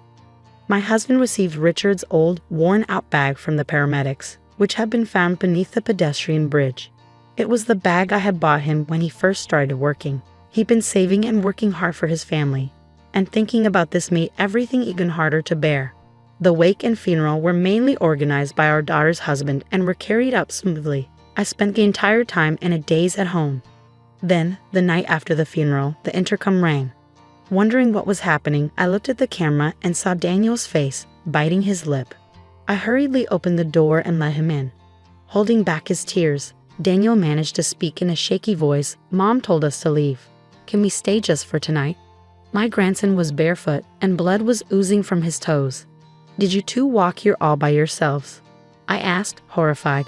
The grandchildren nodded, but it was a 10-minute drive from the neighboring town. While 9-year-old Daniel might manage the walk, Emily was only 4 years old. Besides, it was the middle of the night. They must have been terrified. As I let them into the living room, my husband awoke. I consulted my husband about Daniel's request to stay just for the night. "Grandpa, we'll leave tomorrow." "Please?" Daniel pleaded. "Absolutely not," my husband replied, his brow furrowed with worry. Upon seeing his stern expression, the grandchildren burst into tears, and I was wide-eyed with surprise. "Can't we at least let them stay for one night?" I began to plead, but then my husband hugged the children tightly, sobbing uncontrollably. Even during our son's funeral, he had held back tears. We had been married for 30 years, yet this was the first time I had seen him cry like this. "Don't say just for today. Stay here forever, poor things," he said through his tears. His words revealed the depth of his feelings, and I couldn't stop crying either. Later, I asked the grandchildren what had happened, and what they shared was shocking. Victoria, who was supposed to be a homemaker, was often out during the day, leaving the children home alone. Even when she was home, she would frequently scold and roughly push Emily around for various reasons. Whenever Emily cried, Victoria would shout angrily, "Shut up. Be quiet. You're annoying." Over time, Emily learned to cry silently without making a sound. Daniel said he was often scolded too when he tried to defend his younger sister. He felt sorry for Emily, who didn't have the option of escaping their mother's behavior by going to school like he did. Emily wasn't allowed to attend kindergarten. Apparently, while her mother was around, Emily would go outside to weed the garden every day. This was her way to avoid being scolded and perhaps earn some praise from Victoria. This explained why her skin was deeply tanned and her hands were rough.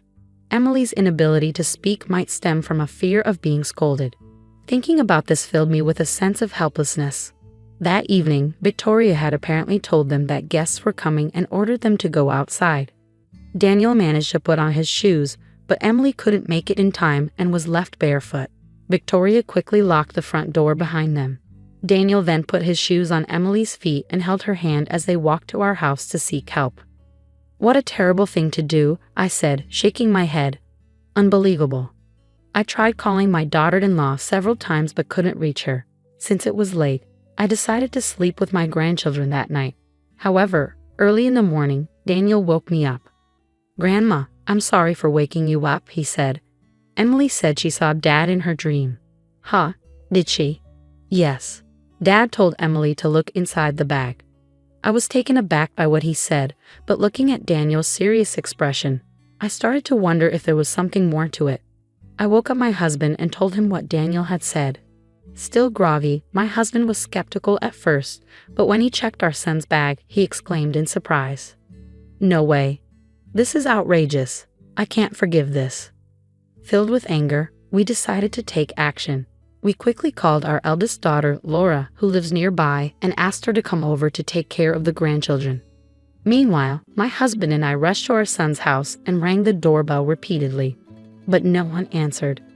We continued to ring the doorbell persistently until my daughter-in-law finally appeared in her pajamas, looking disheveled with her collar open. "Geez, so noisy. Who the hell is it?" she snapped. At that moment, I caught a fleeting glimpse of a young man with brown hair crossing the back of the room, completely naked. I knew it. However, as soon as my daughter-in-law realized it was us, she widened her eyes and quickly shut the door. "It's so rude of you to come here suddenly. Go home," she shouted aggressively from behind the door. "We have something urgent to discuss. Please open the door," I insisted.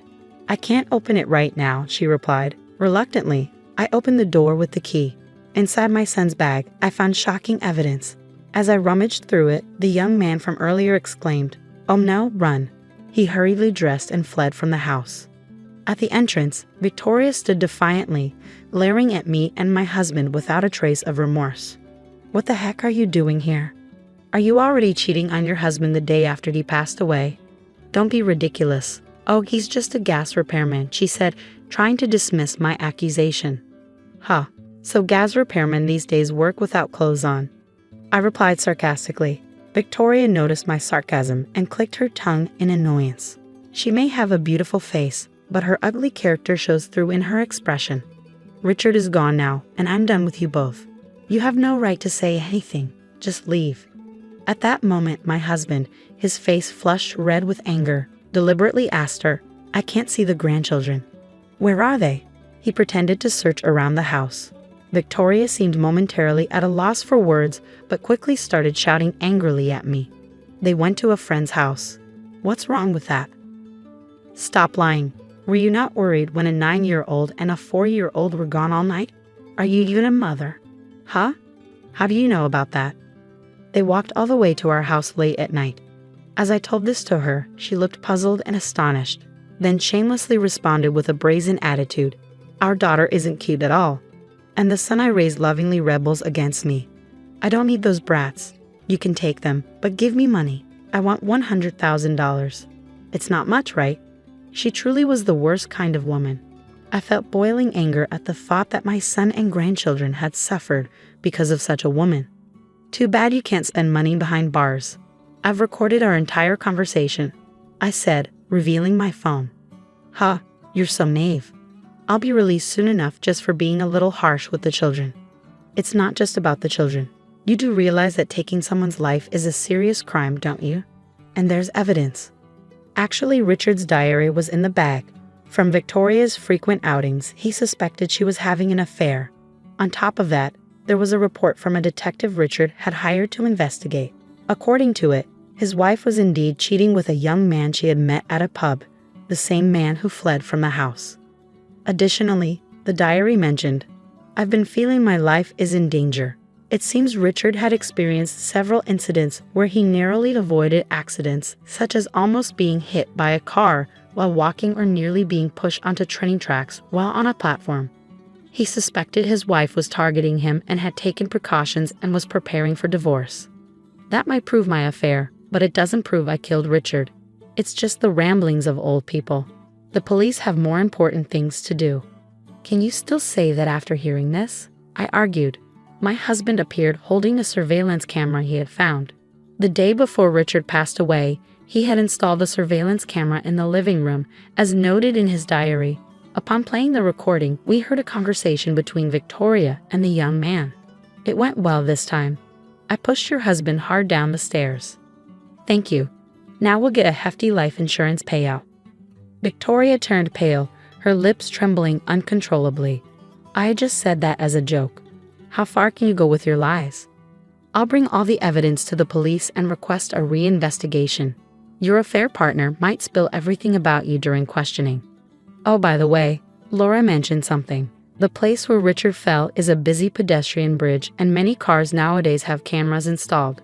Laura suggested spreading the word on social media to see if there were any witnesses.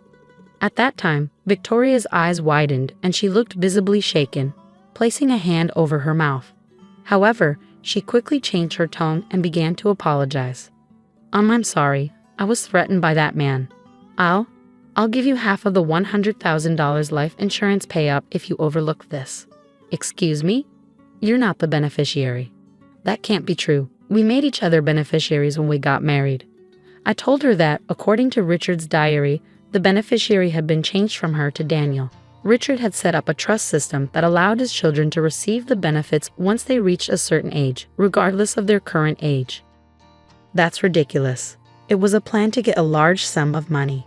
She collapsed on the spot, crying and screaming like a child, utterly miserable. We watched her coldly in silence. Afterward, both she and her lover were arrested.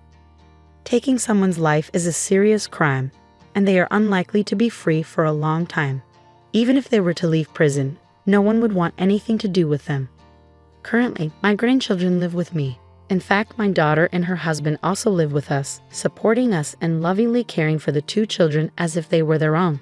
Emily, who used to be quiet, has started to open up and gradually began to talk more.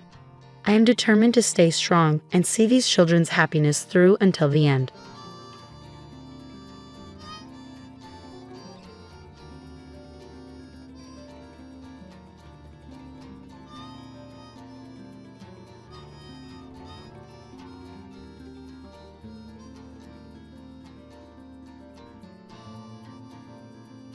I find myself entangled in a rather perplexing situation as I consider approaching your father regarding a troubling incident related to a potential mugging of my own father. Indeed, suspicions have arisen concerning your father's involvement in this alleged mugging. Currently, he is situated at home. Would you be open to allowing me a brief audience with him for an inquiry? The police officer displayed a momentary sense of bewilderment in response to my request, his expression betraying a subtle confusion. Despite this, he eventually agreed, stating, "Please, let me see him." Consequently, I led the police officer into the confines of my home, unlocking the door to reveal my father's presence. Upon beholding my father, the police officer was visibly taken aback by the unexpected revelation. This incident transpired a few months ago, and as I reflect upon it, I feel compelled to share a bit more about myself. My name is David, and I am currently a fourth-year university student. Despite my aspirations to work for a prominent company, there lingers an unresolved dilemma within me. The decision revolves around whether or not to inherit my father's company. You see, my father holds the esteemed position of president at a modest factory. During my formative years, I harbored a desire to follow in my father's footsteps, aspiring to become a president like him. However, as I entered my rebellious phase, I distanced myself from this ambition, feeling a sense of embarrassment towards my father perpetually adorned in work clothes stained with oil. This sentiment persisted through my teenage years and, to some extent, endures even now. As I matured into adulthood and engaged in part-time employment, my perspective on my father began to shift. I developed a newfound respect for his tireless work ethic, which sustained not only our family but also supported numerous employees and their families. Yet despite this growing admiration, an underlying sentiment lingered. A perception that the conventional salaryman, donned in a suit, and toiling diligently, possessed a certain allure absent in my father's occupation. The narrative takes an intriguing turn when, during a shopping excursion with my father, we were unexpectedly hailed from behind.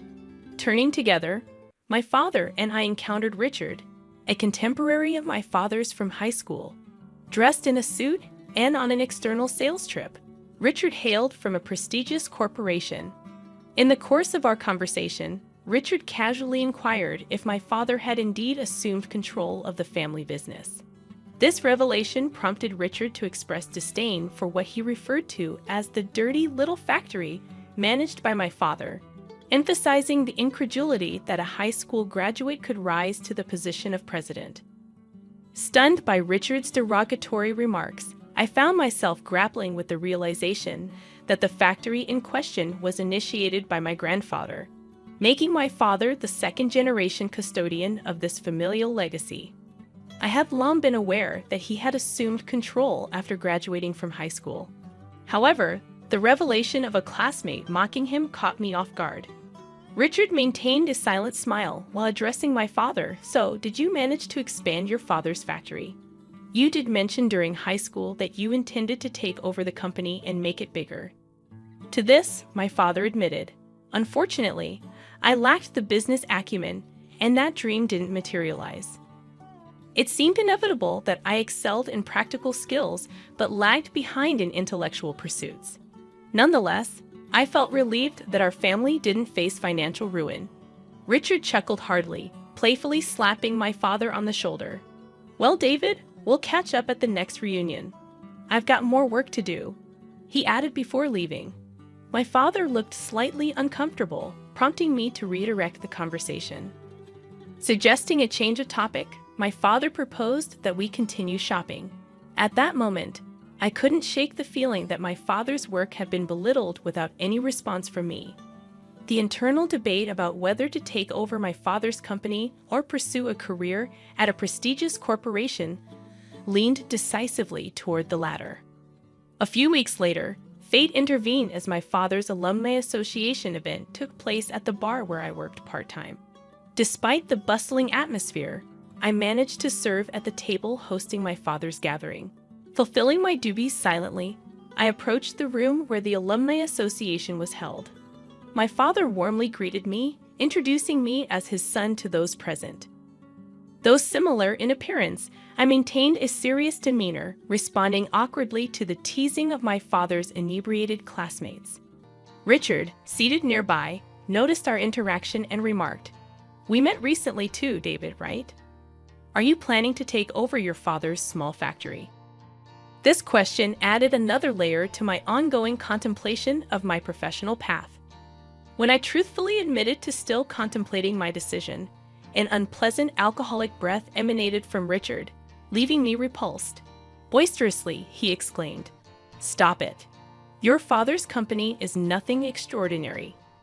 David should consider working for a company like mine instead of inheriting such a lackluster business." Despite his inebriated state, Richard proceeded to boast about his professional achievements, narrating a career history that began as a mere assistant, but now claimed the head of accounting position.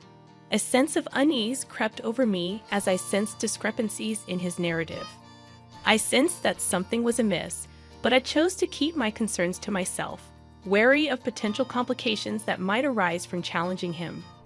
My father, on the other hand, seemed unfazed by Richard's inebriation, and, in fact, found the situation amusing. With a lighter mood due to his own inebriation, he asked Richard about changes in his department since their last encounter a few weeks ago.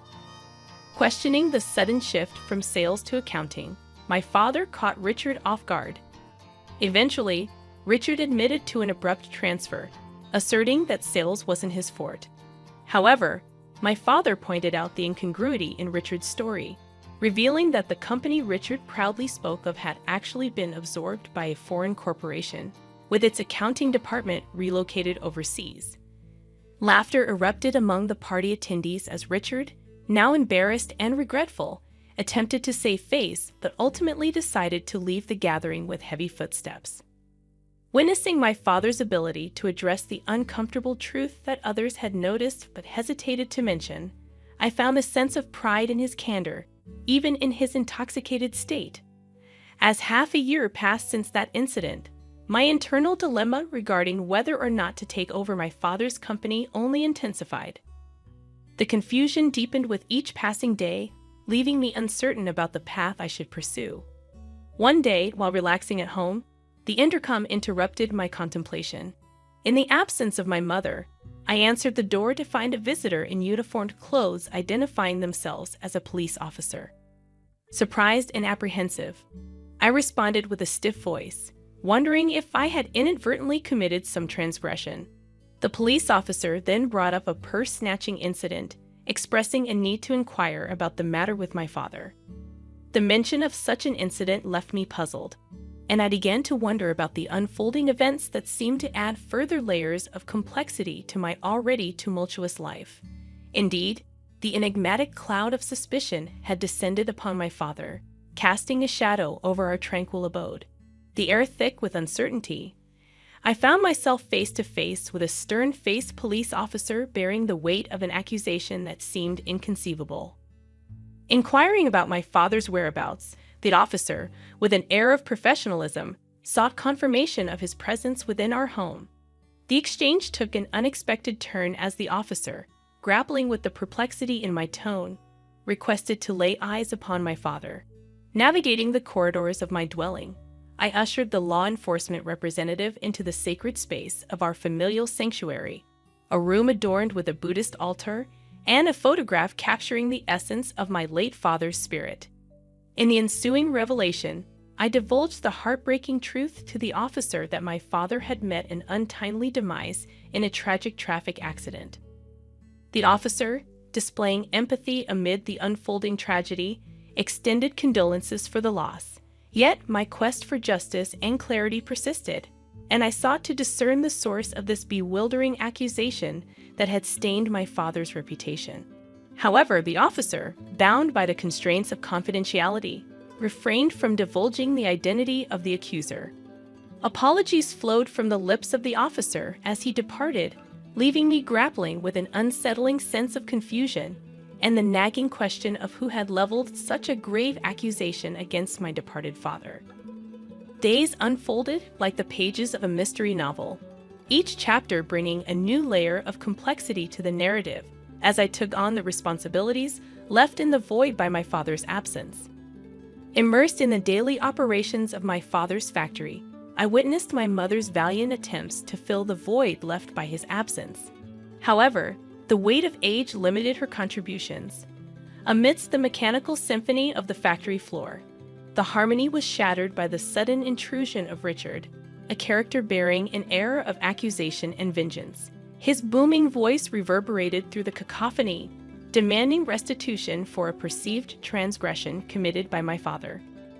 Caught in the crossfire of accusations, I attempted to reason with Richard, asserting my father's innocence in the face of the alleged purse-snatching incident.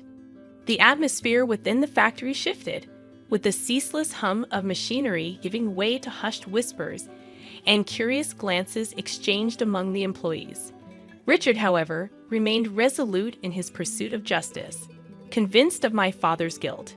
His insistence echoed through the industrial expanse, causing a disturbance that transcended the confines of the factory.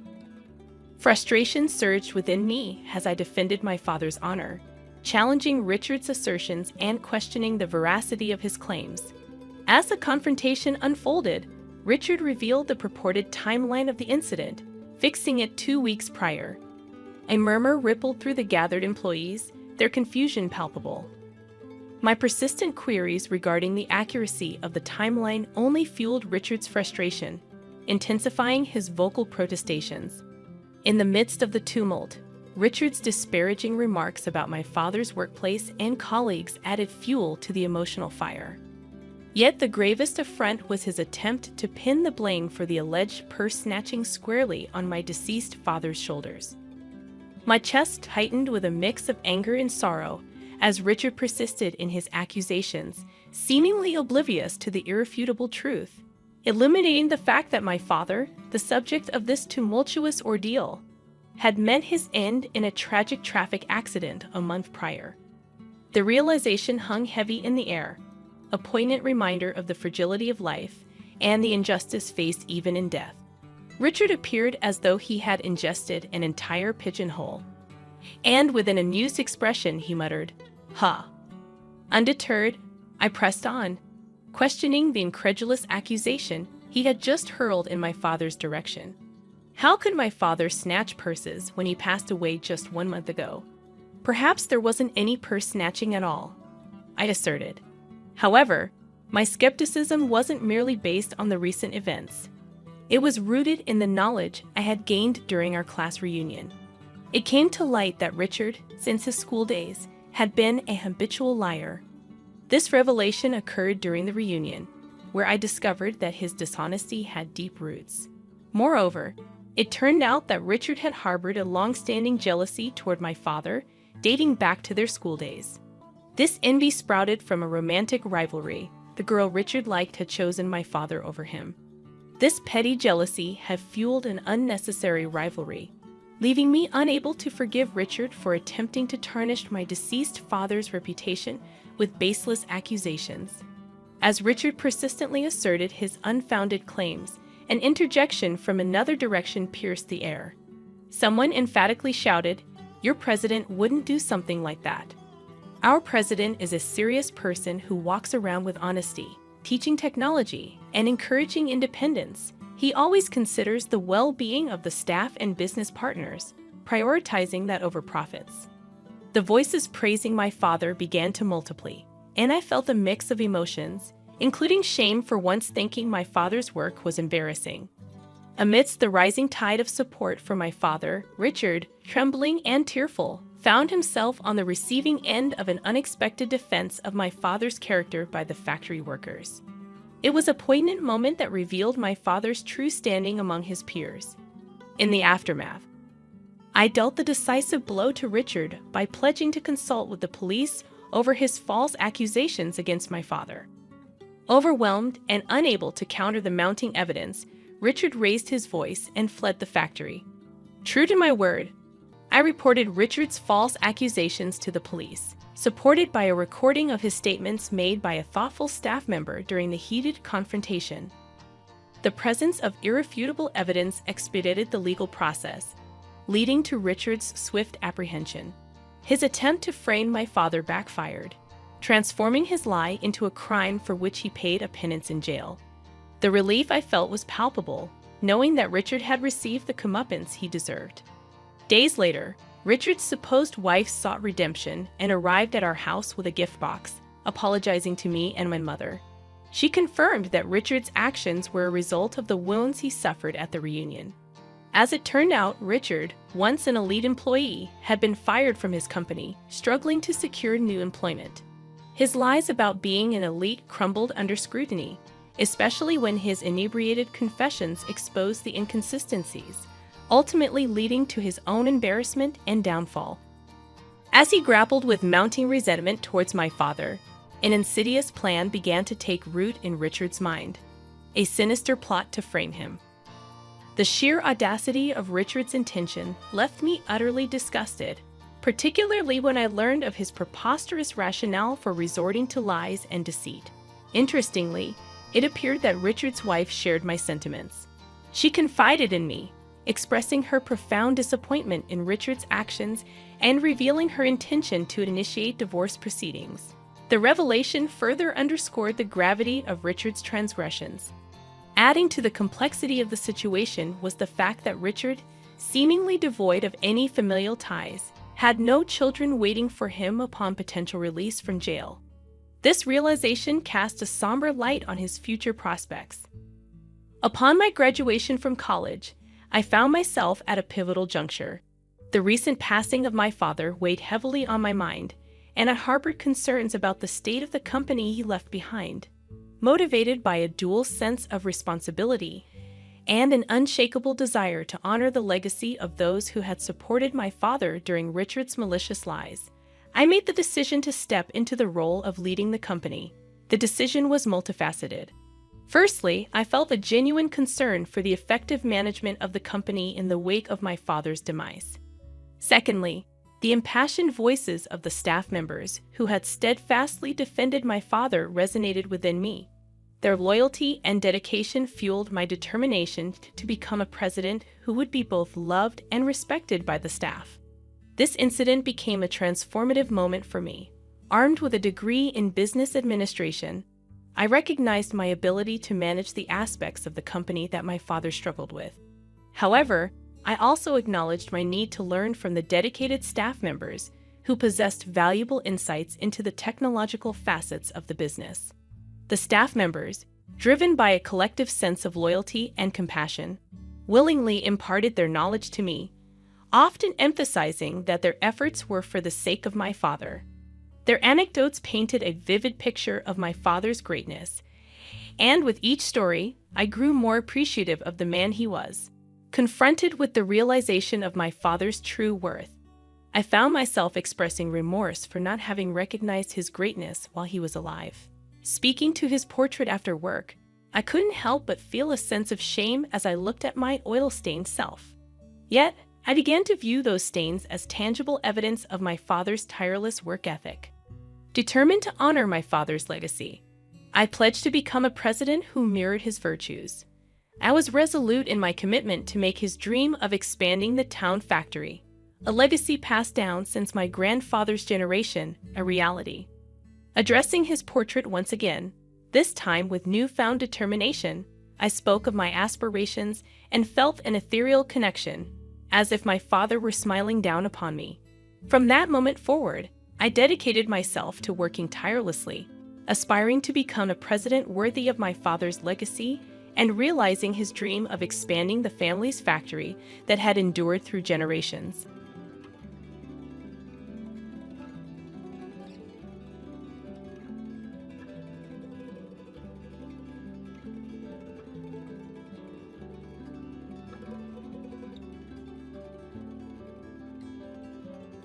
Hey everyone, it's June. My husband Gabrielle and I are collaborating on this story, but before we dive in, I need to share a rather unpleasant experience. My first encounter with Gabrielle's parents, Louise and Lena. Let me fill you in on what they had to say. Brace yourselves. I can't believe you date someone like Gabrielle, a real underachiever. This woman has no redeeming qualities. She merely works a desk job in a small office. How on earth will she provide us with a good life? Mom, I love June, and she's the only one for me. I don't care about her income or job. I never cared about those things. Well, we care, Gabrielle. We've made that clear from the start. If you paid any attention, you'd know. Listen, Gabrielle, if this girl doesn't bring more to the table, she can't be our daughter-in-law. We won't approve. Find someone else. No, Mom, June is the one for me. I'm going to marry her. I had the entire proposal planned, and now you've ruined everything. I was stunned as this conversation unfolded. Yes, I was surprised about Gabrielle planning to propose. We had been dating for 3 years, and while I hoped for a proposal, I didn't expect it to happen so soon. However, what left me truly shocked was Louise and Lena's alarming behavior toward our relationship. Gabrielle had warned me about them, saying, June, I've met your dad. He's great. But let me be clear, my parents are not good people. I was naive, not comprehending how cruel and selfish parents could be. While Gabrielle financially supported his parents, he distanced himself from them, revealing that they were motivated by greed, always pushing him to marry rich. The day I met his parents, I realized how true his words were. Despite their protests, Gabrielle proposed, and we got married. Although Louise and Lena threatened to boycott the wedding, they eventually attended, thanks to Gabrielle's desperate pleas. He didn't have much family on his side and wanted them there, even though they made it clear they didn't approve. I later discovered that Gabrielle had convinced them to attend by portraying my family as financially stable. While they reluctantly came, their motives were evident. They made it a point to remind me, just so you know, June, we still don't approve of this marriage. Gabrielle is a successful man, and we expected more from him. He really disappointed us by not marrying rich. We wouldn't have come if we thought you had nothing. Thank God your father at least has something to his name. I hope you don't forget us and our gracious presence today when you finally get the house inheritance. Guys, I'm getting married today. My father is healthy and fine. And there's absolutely no reason for you two to even mention an inheritance today. I stormed off, distancing myself from them after hearing their audacious remark. My father was my only living family, and hearing such comments on my wedding day made me sick. I couldn't believe the audacity of Louis and Lena to demand a share of my money. I chose not to inform Gabriel about this incident, not wanting to spoil his day, and knowing how difficult it was for him to cut ties with his parents. Unfortunately, things took a downward turn from there. Despite Gabriel and I being happy together, his parents were always meddling in our finances. Louis and Lena persistently pestered us about the exact worth of my father's assets. We never gave them a satisfactory answer, yet their embarrassing and entitled behavior continued. For years, I endured their greedy ways, putting up with their constant demands for more money. They fabricated excuses and guilt-tripped us when we tried to refuse. Their comments about my inheritance never ceased, but I chose to ignore them. The situation hit rock bottom when my father was diagnosed with aggressive cancer, and his time was limited. Living far away, we flew to visit him a couple of times. Louis and Lena were displeased, saying we shouldn't waste money on frequent visits since my father was in hospice and wouldn't live long anyway. I vehemently disagreed, asserting that visiting my dying father was not a waste of money. What we did with our finances was our choice, and Louis and Lena had no right to dictate. Their lack of support and covert requests not to visit my father infuriated me. Thankfully, Gabriel stood up for me and shut down their insensitive conversation. From that day onwards, I was determined to teach them a lesson once I was in a better place. I vowed to show them their place. My father passed away around 3 months after his diagnosis, and I was devastated. I really didn't want to lose him that fast. Witnessing his declining health, I knew it was time. Despite the difficulty, Gabriel was my rock throughout the entire time. He held my hand while I flew to my father's town to arrange his funeral. Louis and Lena were only blowing up my phone, demanding to know about my inheritance and how much I planned to spend on the funeral. I was disgusted with those messages, and so was Gabriel. However, we didn't do anything at the time, both agreeing that they would be served their just desserts after we returned home from the funeral. As predicted, Louis and Lena showed up as soon as Gabriel and I returned home. After entering the house, they started to hound us with questions. So the funeral is finally over.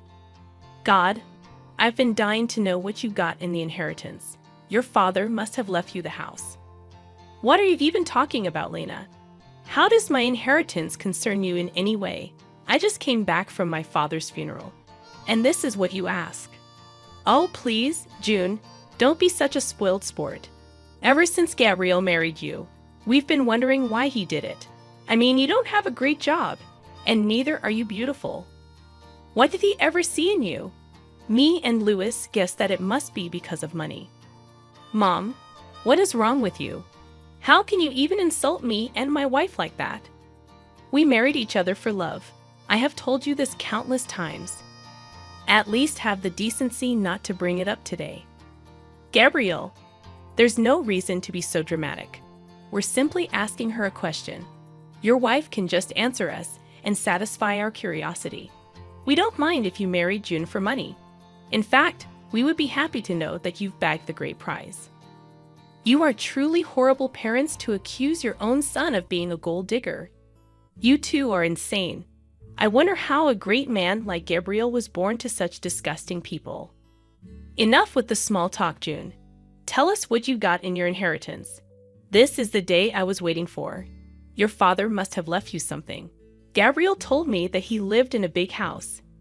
You could just tell now and buy us a house instead. We will make great use of the money. Besides, we are your parents now. Hearing this made my blood boil, and I seethed with rage while Gabriel looked at his parents in disbelief. Even he couldn't comprehend the fact that his parents could be so greedy and selfish. My father wasn't even dead for a month, and they were already planning to spend my inheritance on themselves. Hell, they even started to call themselves my new parents. At that point, I knew I had to do something. For years, I had put up with them for Gabriel's sake. But today was the day for a change. I wanted to show Gabriel just how bad his parents were, I said. Actually, my dad didn't have the house in his name when he died. I'm sorry to tell you that he did own that house for a long time, but he had to let it go for reasons. What? So you're telling us that your father didn't even own his house anymore? No, like I said, he owned it a long time ago. He had to let go of the house very recently. So no, I did not get the house or any inheritance, as they say. Oh my God, so your father was a poor man after all. I knew you were too cheap to be wealthy. Your father couldn't even keep his house till the end. That poor man died with no house under his name. Leave our son, as you're good for nothing. Mom, our marriage isn't over just because she didn't get an inheritance. You can't just ask her to leave me because of a stupid reason like that. Don't speak over us, Gabriel. We won't allow you to continue this marriage anymore. You have disappointed us by marrying into a poor family. You didn't once think about how you could keep your parents happy. I'm ashamed to have a son like you. June, I'm sure you must have trapped my son into marrying you. People like you can use cheap tricks to lure men. Your final plan was to cut us off and enjoy my son's money alone. Well, guess what, June? I won't let that happen. Louis and Lena started to harass Gabriel to give me a divorce and leave. They told him that he should marry a rich girl so that my in-laws could live the life of luxury they always wanted. Gabriel was getting upset and started to break down. I knew that I had to take the opportunity to help him make a decision. Gabriel, are you going to let your parents do this to us? I have put up with their gold-digging ways for a long time now. I didn't open my mouth because you felt guilty cutting them off. Are you still going to continue to keep them in our life? I don't think we can come back from this. June, I've had enough as well. Mom, Dad, today you have shown me just how bad you are. For years, you have used me to fulfill your dreams. I won't tolerate this anymore. Don't be stupid, Gabriel. This girl would influence you and take you away from your family. We are doing this for your own good as well. We didn't spend money on you so that you can go do charity for someone else. You need to divorce your wife and start afresh. There is still time for you to get a rich wife. We will help you. This time you have made too many mistakes on your own. No, I won't leave my wife because she didn't get an inheritance. I'm done being a puppet in your hands. I will stay with June. You two won't be allowed in my life anymore. What will you do by keeping June in your life? This is not what we ever wanted. She's totally unworthy of you.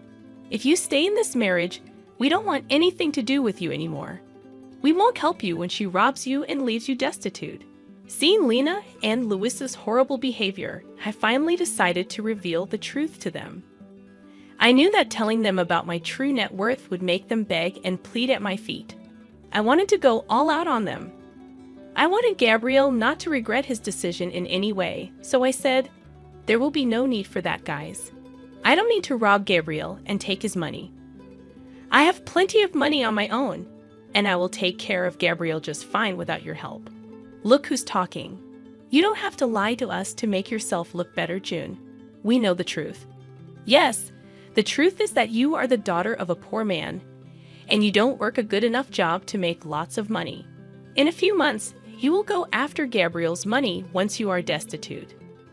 Well, actually, I am not a poor man's daughter. I have 50 million in my bank account. No, I didn't earn it from my job. Rather, I got it from my father. That is impossible. Your father didn't have anything in his name. You said that yourself. Don't try to fool us, June. We can see through your lies. It won't work for us. We will make sure you divorce our son and leave him to us.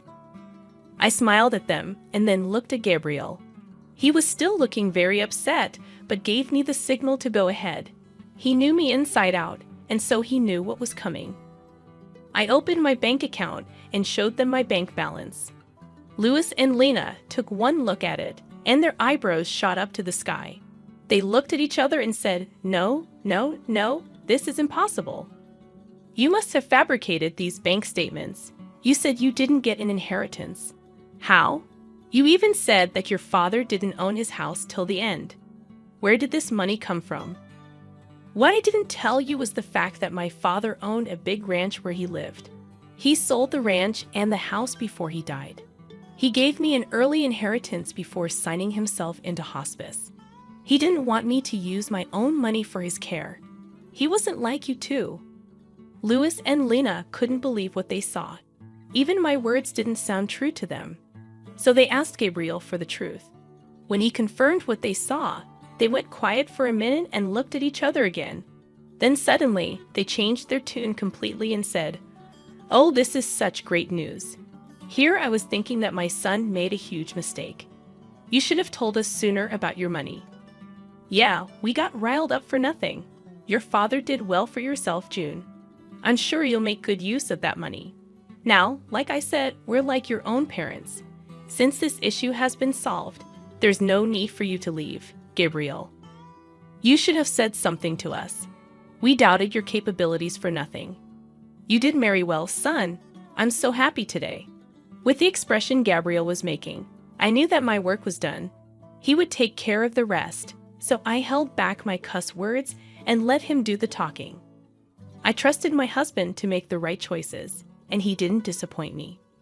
Gabriel was fuming and started to scream at his parents. He said, "You still have the audacity to stand here and keep talking to us?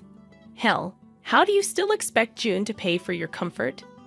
You were hounding us to get divorced, and now you suddenly claim that she's family. How could you do this? We didn't know her net worth back then, Gabriel. She hid the truth from us. How are we supposed to know that she's actually rich? Yeah, June, we'd apologize for assuming the worst. You did surprise us. Anyway, now that you have an apology, can we move past this already?" "No, absolutely not.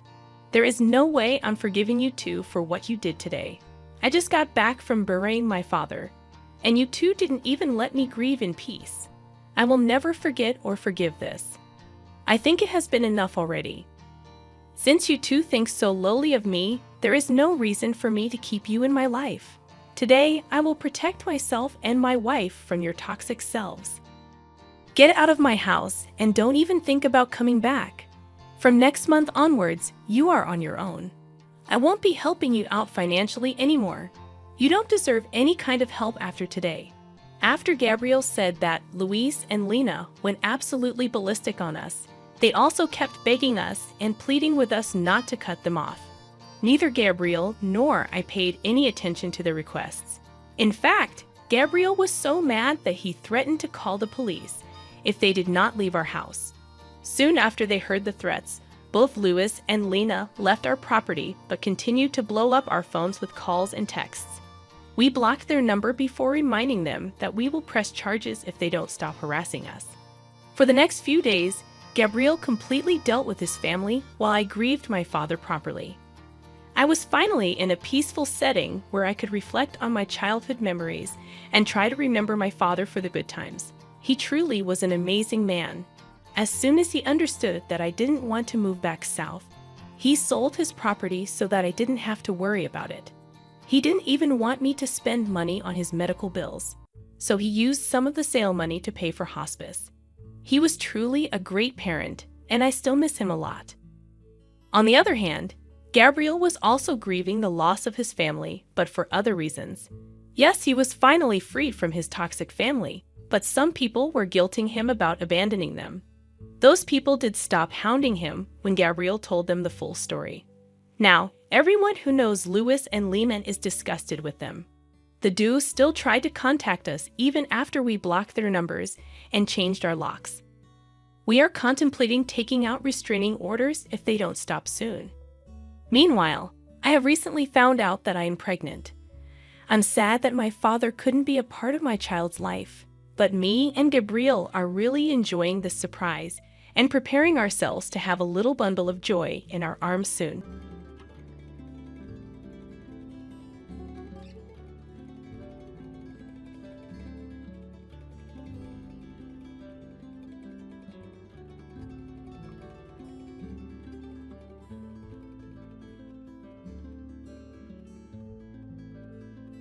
Growing up as Victoria Hamilton's daughter wasn't easy.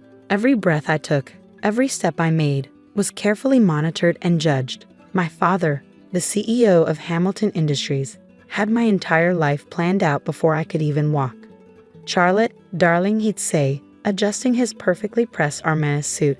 "A Hamilton never settles for second best." Our mansion in Beverly Hills stood as a testament to that philosophy. 28 rooms of carefully curated luxury, each one screaming wealth and power. But to me, it felt more like a golden cage than a home. By the time I turned 25, I had followed my father's blueprint perfectly.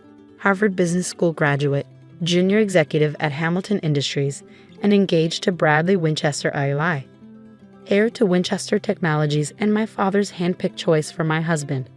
There was just one small problem. I was desperately, hopelessly in love with someone else. I met James Mitchell on a rainy Tuesday morning when my Ferrari broke down on the way to work. He was the mechanic who came to my rescue, arriving in a beaten-up tow truck with a smile that made my heart skip a beat. "Looks like your timing belt's shot," he said, wiping his hands on his worn jeans. "I can fix it, but it'll take a few hours."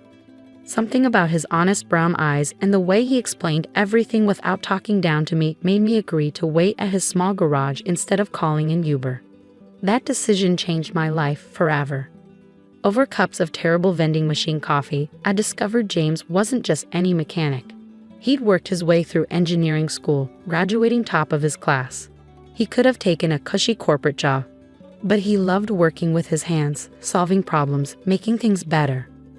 "Life's too short to spend it doing something just because it looks good on paper," he told me, his eyes twinkling. Those words hit me like a thunderbolt. For the first time, someone had put into words exactly what I'd been feeling all my life. One coffee led to another, then dinner, then stolen moments whenever I could escape my suffocating world. James never asked about my family's wealth, never tried to impress me with fancy restaurants or expensive gifts. Instead, he showed me the joy of simple things: midnight drives along the coast, picnics in hidden parks, and laughter. So much laughter. For 6 months, I lived a double life.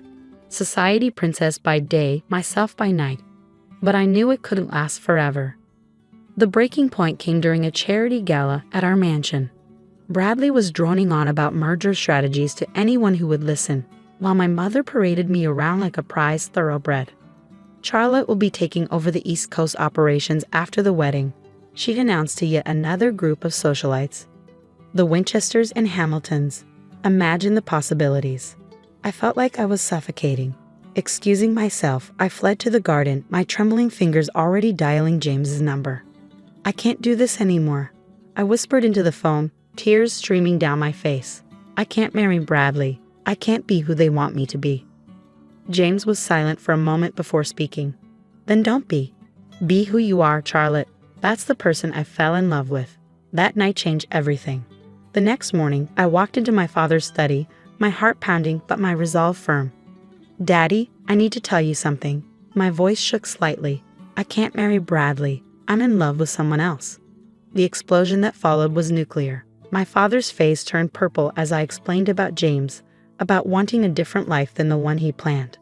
"A mechanic?" he roared, his fist slamming onto his mahogany desk. "My daughter, a Hamilton, in love with a grease monkey. He's an engineer, Daddy, and he's brilliant. If you just meet him." "Absolutely not." My father's voice could have shattered glass. "You will marry Bradley as planned, or you can forget about your trust fund, your position at the company, everything. Is that clear?" I stood up straighter, channeling strength I didn't know I had. "Crystal clear, Daddy. Goodbye." Walking out of that study was the hardest thing I'd ever done. My mother's hysterical tears, my father's threats, the whispers of the household staff. It all followed me as I packed a small bag and left the only home I'd ever known. James was waiting for me outside his modest apartment, worry etched on his face. When I told him what happened, he tried to talk me out of it. "Charlotte, that's your whole life you're giving up. Your family, your inheritance. I can't let you do that for me." I silenced him with a kiss. "I'm not giving up my life, James. I'm finally starting it."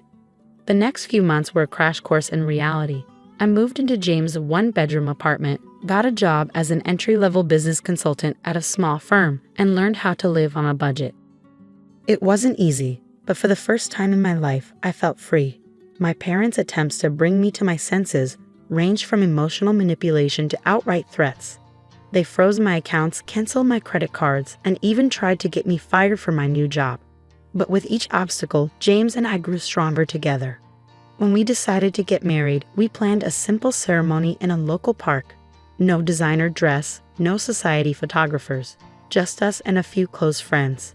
The morning of the wedding, I received a text from my mother. "Your father and I will be attending. One last chance to fix this mistake." My heart raced as I showed James the message. He squeezed my hand. "It's your call, love. Whatever you want." I wanted them there. Despite everything, they were still my parents. So when I walked down the makeshift aisle in my simple white dress from a department store, my eyes instantly found them standing at the back. My father looked like he'd swallowed something sour, while my mother dabbed at her eyes with a monogrammed handkerchief.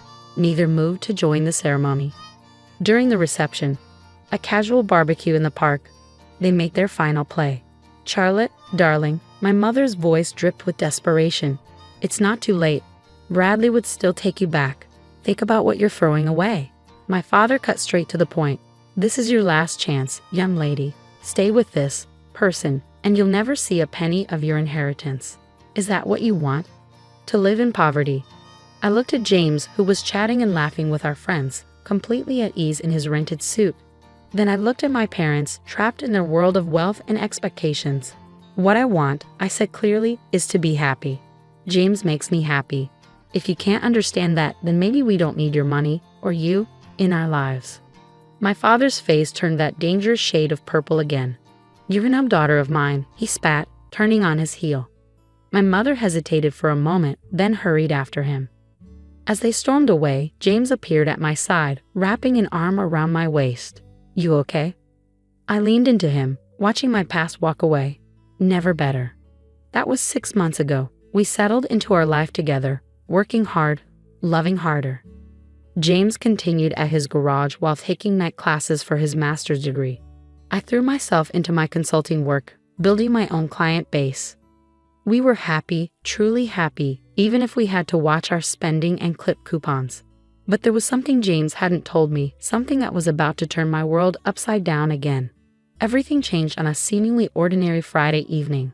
I came home from work early, excited to surprise James with takeout from our favorite Thai place. But our apartment was empty, with a hastily scribbled note on the counter. "Working late at the garage. Love you." It wasn't unusual for James to work late, but something felt different.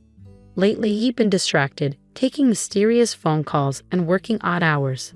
A knot formed in my stomach as my mind wandered to dark places. Was history repeating itself? Was I about to lose everything again? Unable to sit still, I decided to bring dinner to him at the garage. But when I pulled up, the place was dark. James's beaten-up truck wasn't in its usual spot. My hands trembled as I called his number. Straight to voicemail. Just as panic started to set in, my phone buzzed with a text from an unknown number. "Mrs. Mitchell, please come to 1875 Highland Avenue immediately. It's about your husband." My heart stopped. Highland Avenue was in the industrial district, miles from James's garage. With shaking fingers, I typed the address into my GPS and drove through the darkening city, imagining worst-case scenarios. The GPS led me to a massive modern building with sleek glass walls. Security gates opened automatically as I approached, and a uniformed guard directed me to an underground parking garage. "Mrs. Mitchell," he nodded respectfully. "Take the executive elevator to the top floor." Executive elevator? Top floor? What was going on? The elevator opened into a stunning office suite with floor-to-ceiling windows overlooking the city. And there, standing at a glass desk with his back to me, was James, but not the James I knew. Gone were the worn jeans and oil-stained t-shirt. Instead, he wore an impeccably tailored suit that probably cost more than our monthly rent. When he turned around, his familiar warm smile was tinged with nervousness. "Charlie," he said softly, using his special nickname for me, "I think it's time I told you everything." Before he could continue, the office door burst open. And there, like a scene from my worst nightmare, stood my father, mother, and Bradley Winchester Eli. "What is the meaning of this?" my father thundered, his face already turning that familiar shade of purple. Security said Charlotte was headed up here. "What are you doing in the CEO's office, you mechanic?" James straightened his tie and walked around the desk. "Actually, Mr. Hamilton, I am the CEO. James Mitchell, founder and chief executive officer of Mitchell Innovations." The silence that followed was deafening. My mother grabbed a chair for support. Bradley's mouth hung open unattractively, and my father, for the first time in my life, was speechless. But my mother stammered, "You're a mechanic." James smiled, taking my hand. "I own a chain of auto repair shops, yes. It was my first business, started with a loan from my college professor. But Mitchell Innovations is my main focus. We're a tech company specializing in revolutionary electric vehicle batteries. That's what those late nights at the garage were about. We were finalizing our new prototype." My head was spinning. "Why didn't you tell me?" "Because I needed to know," James said softly, turning to face me. "When we met, I just made the Forbes 30 under 30 list. Every woman I dated was only interested in my money, my status. But you fell in love with me when I was just a mechanic. You gave up everything for me. I had to be sure." Mitchell Innovations, my father muttered, his business mind finally catching up. The company that just revolutionized electric vehicle battery technology. The one every major car manufacturer is fighting to partner with. That's you. James nodded. "Our market valuation hit $12 billion last week.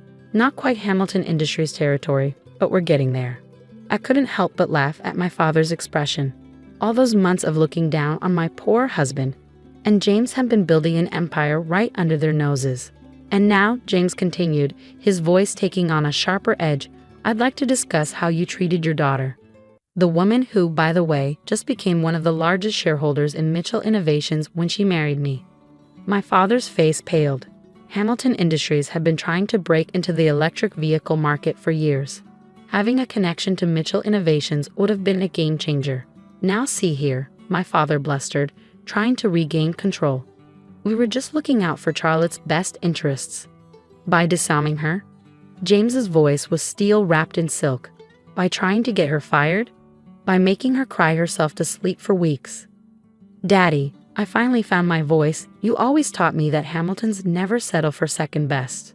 Well, I didn't. I married the most brilliant, kind, and successful man I've ever known. And I did it without knowing about any of this. "Charlotte, sweetheart," my mother stepped forward, arms outstretched. "We were wrong. We see that now. Please come home." I looked around the magnificent office, then at James, my wonderful husband who had let me find my own way, support myself, grow stronger.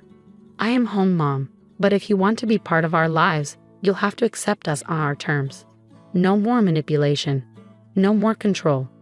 My father looked like he was choking on something particularly unpleasant. "And what about Hamilton Industries?" James smiled.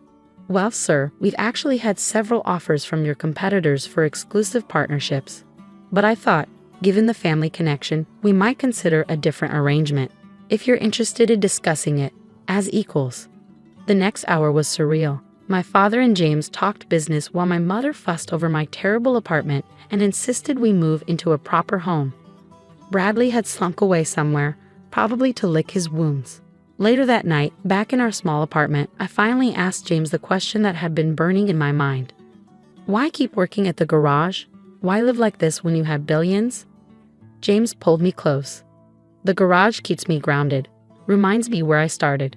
And this apartment, these months with you, they've been the happiest of my life.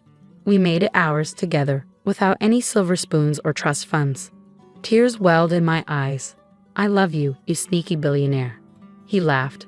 "I love you too, you runaway Harris." Life changed after that night, but not in the ways people might expect.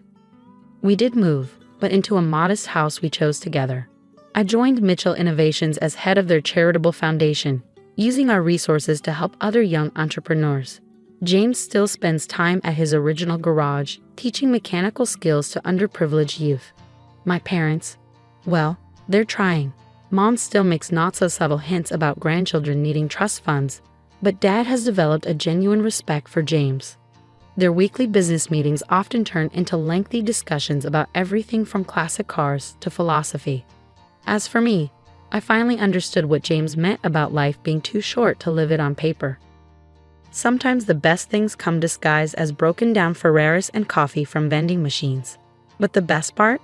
Every now and then, when we drive past our old apartment or grab Thai food from our favorite takeout place, James still looks at me the same way he did when he was just a mechanic and I was just a rebel heiress.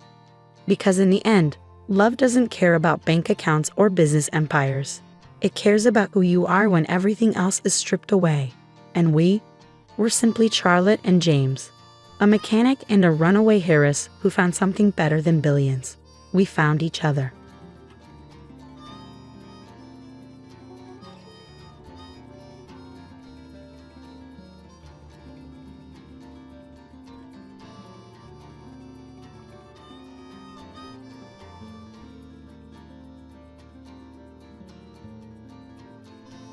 I never thought I'd see my parents again after they abandoned me at age 8. That day is burned into my memory forever. Mom and Dad dropping me off at Grandma Rose's house with just a small backpack of clothes, promising they'd be back soon.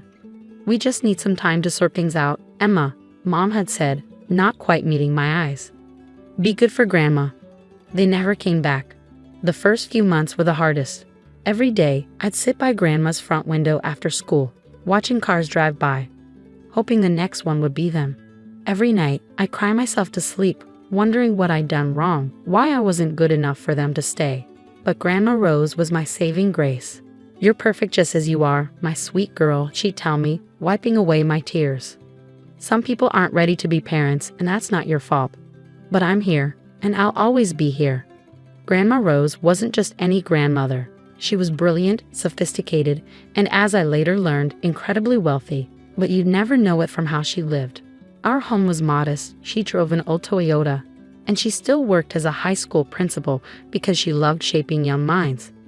The only hints of her wealth were her impeccable taste in art and the way she'd sometimes casually mention her investments while reading the financial papers.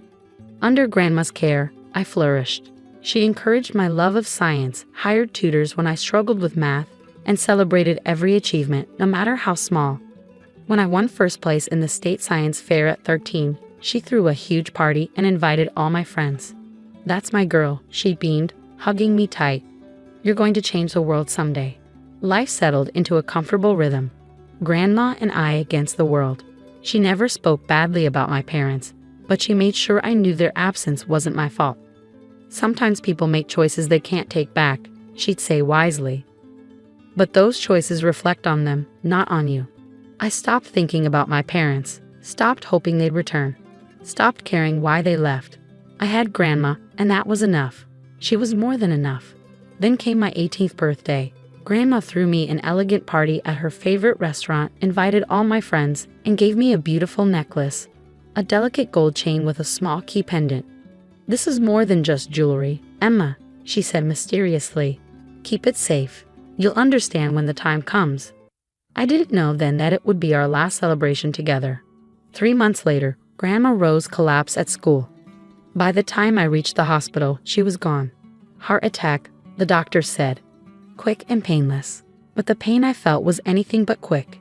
It tore through me like a hurricane, leaving nothing but emptiness in its wake.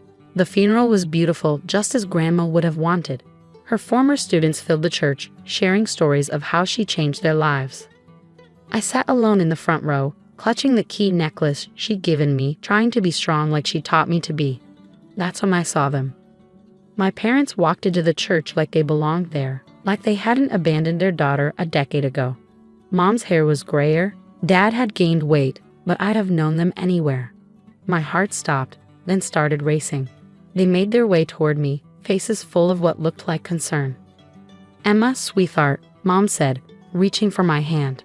I pulled away instinctively. "We came as soon as we heard. We're so sorry about your grandmother." Dad nodded solemnly. "We know it's been a long time, but we're here now. You'll come home with us, of course. You're still a minor for a few more months, and we're your legal guardians." I couldn't believe what I was hearing. 10 years of silence, and now they wanted to play happy family? "I'm not going anywhere with you," I managed to say, my voice shaking with anger. "Grandma Rose was my home." "Now, Emma," Mom said, her voice taking on a stern edge I remembered from childhood. "Don't be difficult.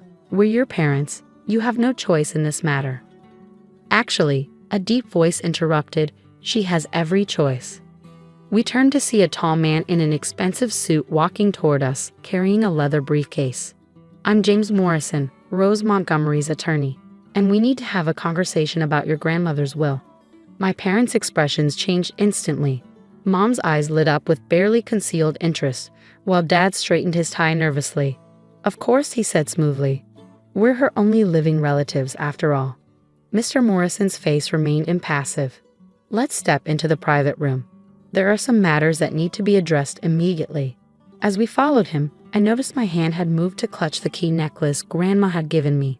Somehow, I knew everything was about to change. Again, I just didn't realize how much. The private room at the church felt too small for the tension building inside it. Mr. Morrison sat across from us at a polished wooden table, methodically arranging papers from his briefcase. My parents flanked me like anxious vultures, trying to appear concerned while their eyes kept darting to the documents. "Before we begin," Mr. Morrison said, adjusting his glasses, "Miss Emma, would you please show me your necklace?" My parents looked confused, but I reached for the key pendant Grandma had given me. Mr. Morrison nodded, a slight smile crossing his face. "Perfect. Now let me read the terms of Rose Montgomery's will." He cleared his throat and began reading. "I, Rose Montgomery, being of sound mind, declare this to be my last will and testament." The legal language washed over me until one sentence made my heart stop. "To my beloved granddaughter, Emma Grace Montgomery, I leave my entire estate, including all properties, investments, bank accounts, and business holdings, currently valued at approximately $47 million. The room erupted in chaos. "47 million? Mom shrieked, her face turning red. "That's impossible. Rose was a school principal." Dad slammed his hand on the table. "This is ridiculous. We're her only children.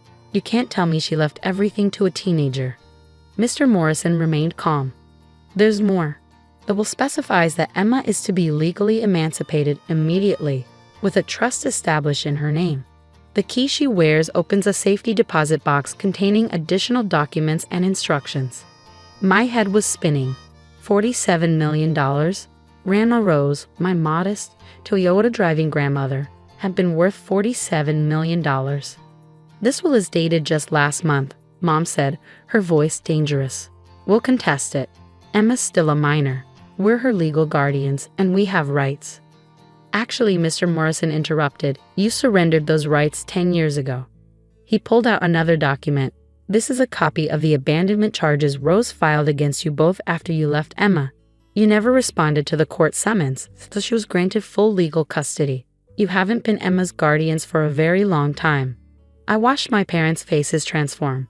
The fake concern melted away, replaced by naked greed and fury.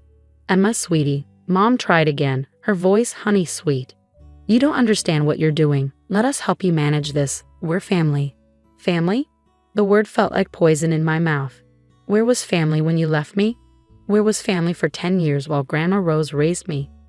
"We made a mistake," Dad said quickly. "We were young, struggling. But we're here now. We can make it right." "Make it right?" I stood up, shaking with anger. "You're only here because you found out about the money. Did you even care that Grandma died? Did you ever care about me?" Their silence was answer enough. Mr. Morrison cleared his throat. "There's one more thing. Rose left a letter for you, Emma." He handed me a sealed envelope. "She asked that you read it alone." I took the envelope and walked out, leaving my parents protesting behind me. Finding a quiet corner of the church, I opened the letter with trembling hands. "My dearest Emma, if you're reading this, I'm gone, and you've just learned the truth about our family's wealth. I know it's a shock. I kept it secret for many reasons, but mostly to protect you and let you grow up understanding the value of hard work and kindness. I watched your parents choose money over love many times.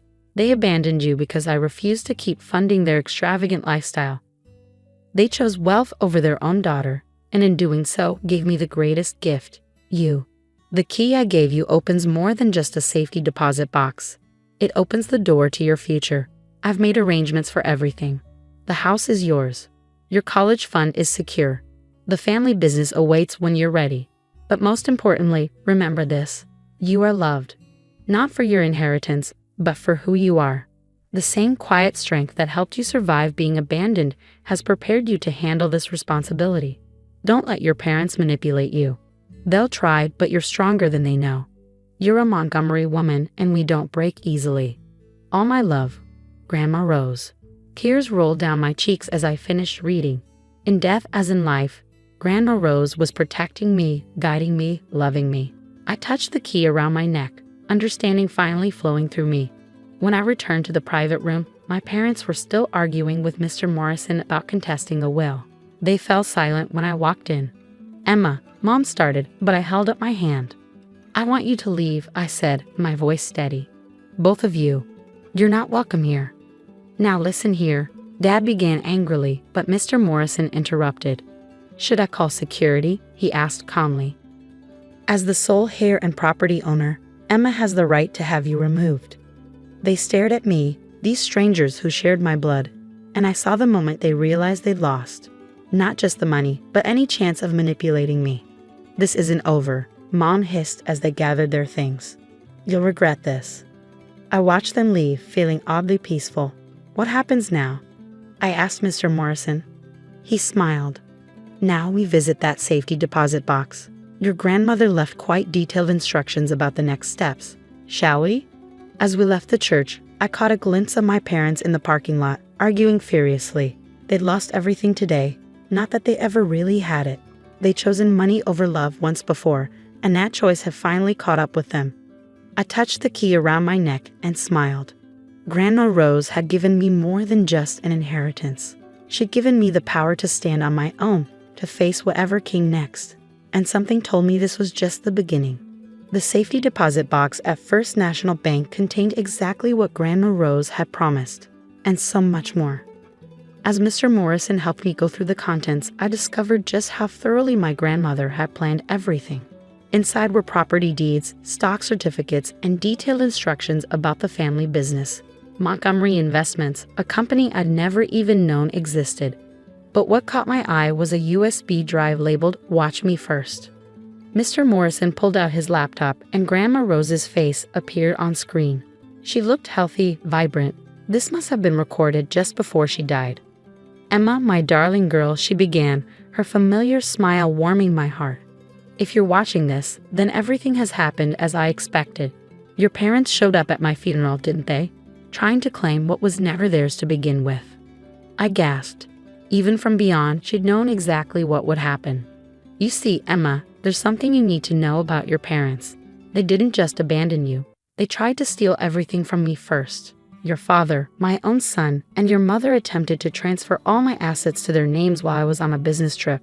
They thought I was just a naive school principal. They never knew I was the one who built Montgomery Investments from the ground up. She paused, her expression hardening. When I discovered their scheme, I gave them a choice. Stay and live modestly while learning the value of hard work, or leave. They chose to leave. They left you behind thinking I'd come begging them to return.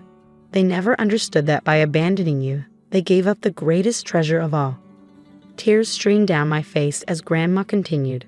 I watched you grow into an extraordinary young woman. Kind, intelligent, hardworking. Everything they're not. That's why I know you're ready for this responsibility. The video continued with detailed instructions about the company, the properties, and most importantly, the charitable foundation she'd established. The Montgomery Foundation provides scholarships to abandoned children. You'll be its new director. Use our wealth to help others like yourself, Emma. That's our true legacy. The next few weeks were a whirlwind. Mr. Morrison introduced me to the company's board of directors, who'd all known and respected Grandma Rose. They welcomed me warmly, ready to guide me as I learned the business. My parents didn't give up easily. They hired lawyers, tried to contest the will, even attempted to prove Grandma Rose was mentally unstable when she wrote it. But she'd been too thorough. Every document was in order, every decision legally sound. Their final attempt came 3 months later. They showed up at the Montgomery Investments office, causing a scene in the lobby. "We're her parents," Mom shouted as security held them back. "She can't keep us out." I met them calmly, dressed in one of Grandma's elegant suits, the key necklace still at my throat. Actually, I can, and I will. We'll go to the press, Dad threatened. Tell everyone how you stole our inheritance. I smiled, channeling Grandma Rose's quiet strength. Go ahead. Tell them how you abandoned your 8-year-old daughter. Tell them how you tried to steal from your own mother. I'm sure the press will love that story. They deflated, finally understanding they'd lost everything, not just the money, but any chance of manipulating me. Goodbye, I said firmly. Don't come back. As I watched them leave, I touched the key around my neck, feeling Grandma's presence with me. That evening, I approved the first round of scholarships from the Montgomery Foundation. 20 children from broken homes would get a chance at a better life. Sitting in Grandma's old office, my office now, I looked at her photo on the wall and smiled. She'd given me more than just an inheritance. She'd given me purpose, strength, and the power to help others. The old Toyota still sits in my garage, even though I could afford any car I want. It reminds me of where I came from, of the humble, hard-working woman who taught me that true wealth isn't about money. It's about how you use it to make the world better. Sometimes I wear her old principal's blazer to board meetings. The board members who knew her smile when they see it, they understand. I'm not just Rose Montgomery's hair, I'm her legacy. As for my parents, I heard they moved to another state, telling anyone who will listen about their ungrateful daughter. But their words can't hurt me anymore. I know who I am. I'm Emma Grace Montgomery, and like my grandmother before me, I choose love over money, kindness over greed, and helping others over helping myself. That's what real family does.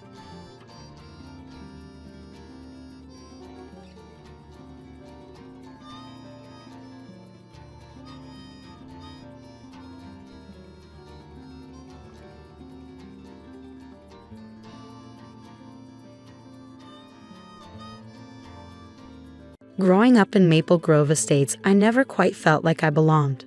The massive houses, perfectly manicured lawns, and luxury cars in every driveway seemed to mock our modest living situation.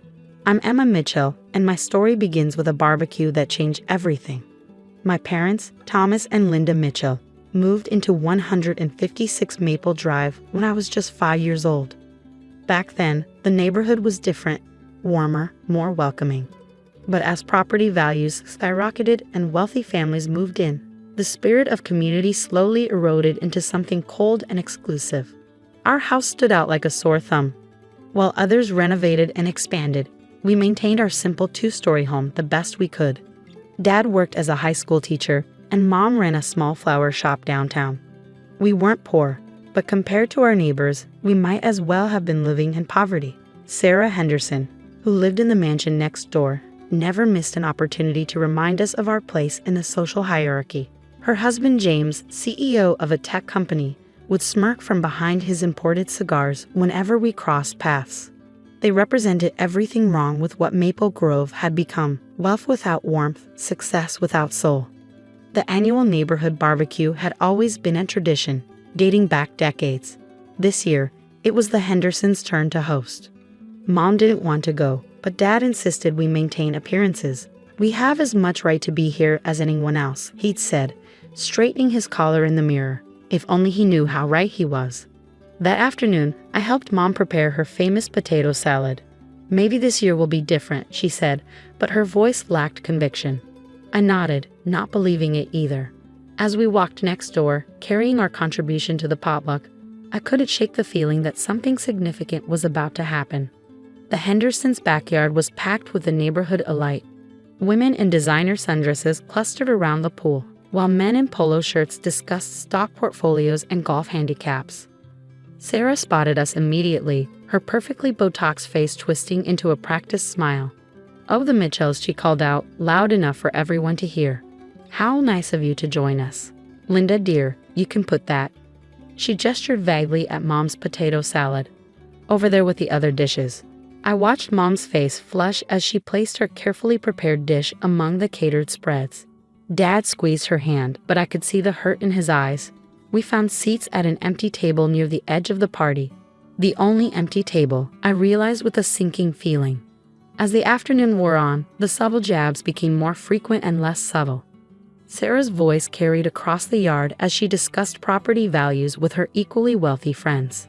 "It's just that some properties really bring down the neighborhood's appeal," she said, looking pointedly at our house. "Don't you agree, James?" James Henderson lowered his crystal tumbler of scotch and nodded sagely. "Absolutely, darling. We've discussed this with the Homeowners Association. Perhaps it's time to implement some new standards." My blood boiled, but years of enduring their condescension had taught me to keep my composure. I was about to suggest to my parents that we leave when I noticed an unfamiliar figure walking up the Hendersons' driveway. The man wore an impeccable suit that made even James's designer outfit look cheap. He carried a leather briefcase and moved with purpose. As he approached the gathering, conversations quieted and heads turned. "I'm looking for Emma Mitchell," he denounced, his voice clear and professional. Sarah's eyebrows shot up as I stood. "That's me," I said, trying to ignore the whispers that erupted around us. The man nodded and extended his hand. "Jonathan Pierce, from Pierce and Associates Law Firm. I represent the estate of Harold Montgomery. Might we speak privately?" The name hit me like a thunderbolt. Harold Montgomery, my grandfather, whom I'd never met. He'd had a falling out with my father decades ago, long before I was born. All I knew about him came from old photographs and whispered conversations. Sarah, unable to contain herself, sashayed over. "Now surely any business can wait until after our little gathering," she said, placing herself between me and Mr. Pierce. We wouldn't want to disrupt the party. Mr. Pierce's expression remained neutral, but his eyes hardened slightly. "I'm afraid this matter is rather urgent, Mrs. Henderson. Or should I say, tenant?" The word hung in the air like smoke.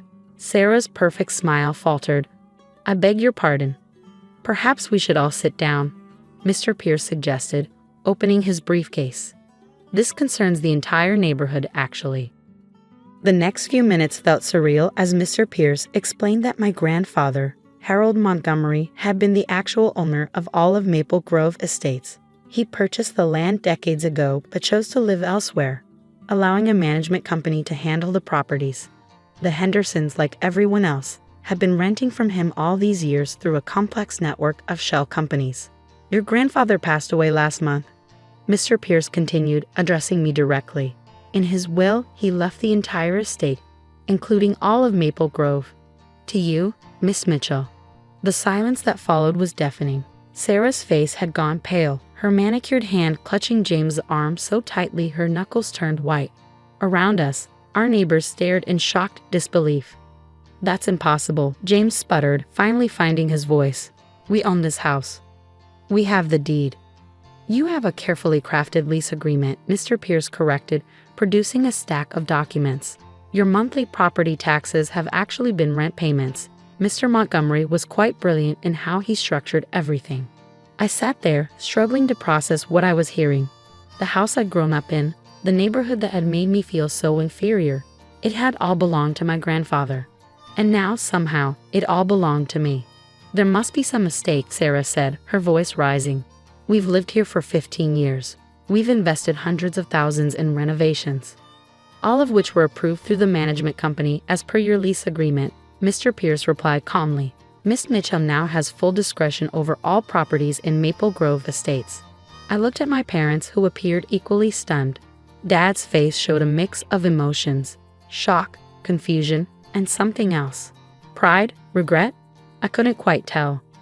"If you'll excuse us," Mr. Pierce said, standing, "Miss Mitchell and I have some paperwork to discuss. Shall we use your study, Mrs. Henderson? After all, it is Miss Mitchell's property now." As I followed Mr. Pierce into the house, I heard the party dissolving into chaos behind me. Sarah's voice rose above the others, demanding answers, making threats about lawyers and lawsuits. But for the first time in my life, her words had no power over me. Inside the Hendersons' study, Mr. Pierce laid out the full scope of my inheritance. The neighborhood was just the beginning. There were other properties, investments, and accounts I needed to know about. But my mind kept returning to one detail. Did he know? I asked suddenly. My grandfather, did he know how they treated us?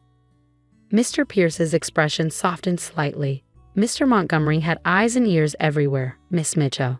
He watched you grow up from afar, saw how you and your parents handled adversity with grace. In his final years, he spoke often of how proud he was of the family you'd become. Tears welled up in my eyes as I thought of the grandfather I'd never known, watching over us all these years. Outside, I could hear the party completely falling apart as neighbors rushed to their phones, presumably to call their lawyers. "What happens now?"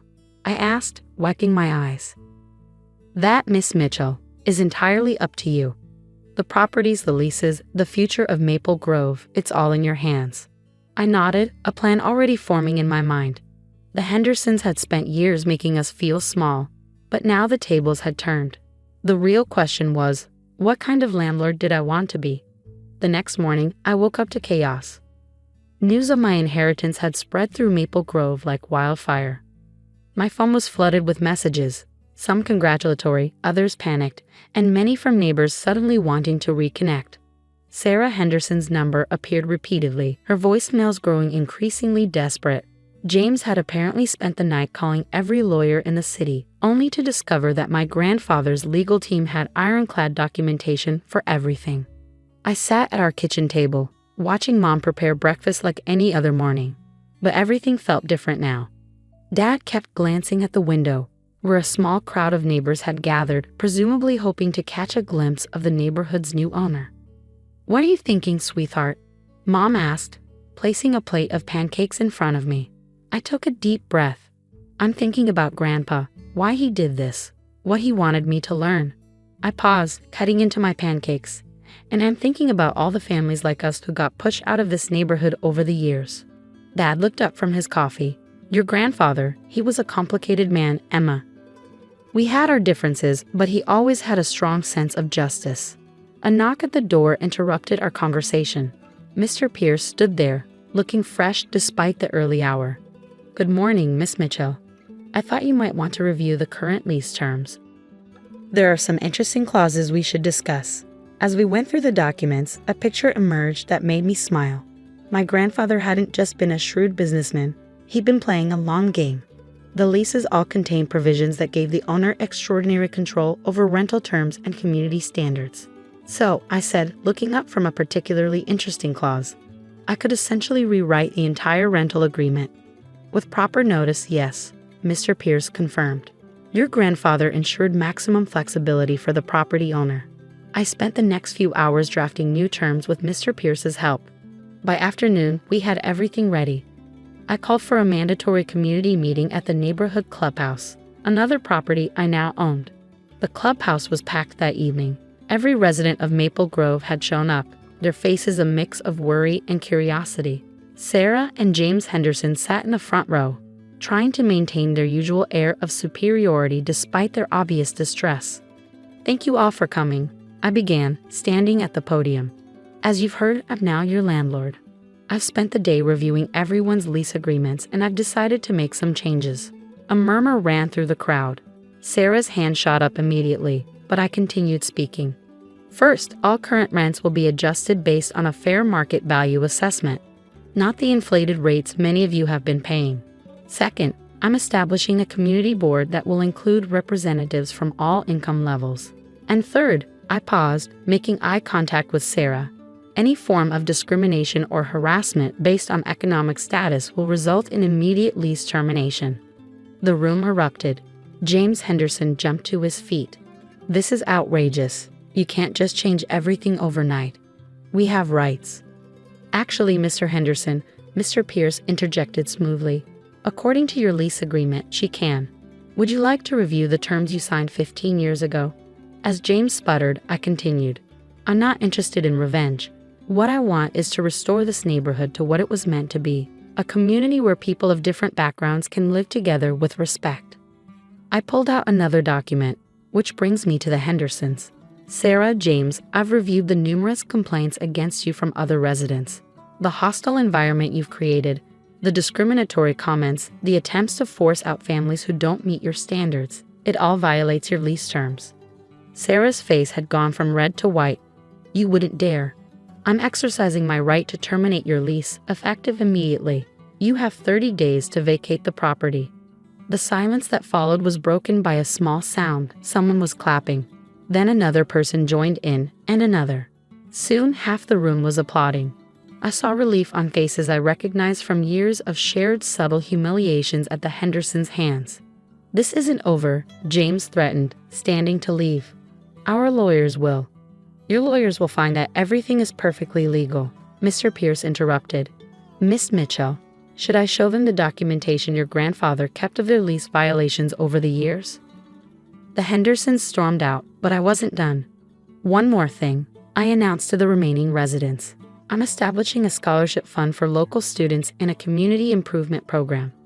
The focus will be on making Maple Grove accessible to families of all income levels while maintaining the quality of life for everyone." Over the next few months, Maple Grove transformed. The Hendersons moved out, their mansion converted into a community center with after-school programs. Other wealthy residents who couldn't accept the changes followed, making room for new families who brought fresh energy to the neighborhood. We kept our modest house exactly as it was, though Mom finally got the garden she'd always wanted. Dad retired from teaching but volunteered at the community center, mentoring kids who reminded him of his younger self. One evening, as I sat on our porch watching children play on lawns that had once been off-limits, I found an old photograph in my grandfather's papers. It showed him standing in front of Maple Grove decades ago, when it was just empty land. On the back, he'd written, "Build something that matters." Sarah Henderson still lives in the city. Sometimes I see her at the grocery store, driving a much more modest car these days. She always looks away quickly, but I notice she no longer carries herself with that same arrogant pride. Last week, I received a letter from a young girl who recently moved into the neighborhood with her single mother. "Thank you," she wrote, "for making a place where we don't have to feel ashamed." I keep that letter on my desk, next to my grandfather's photo. He built something that mattered, all right, not just properties and investments, but a legacy of justice. And now it was my turn to carry it forward. The wealth he left me wasn't just in real estate and bank accounts. It was in the lesson he taught me through this inheritance. True richness isn't measured by the size of your house or the car you drive, but by the community you build and the lives you touch. As I watch Maple Grove flourish, growing more diverse and vibrant with each passing day, I think about how sometimes the greatest revenge isn't in making others suffer, but in creating something beautiful from the ashes of their cruelty. And in the end, that's worth more than all the mansions in the world.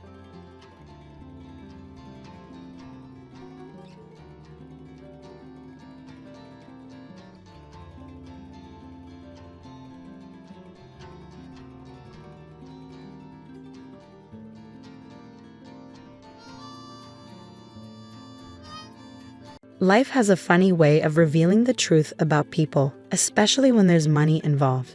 I never thought my own sister would try to legally declare me dead, but I guess $12 million can make people do crazy things.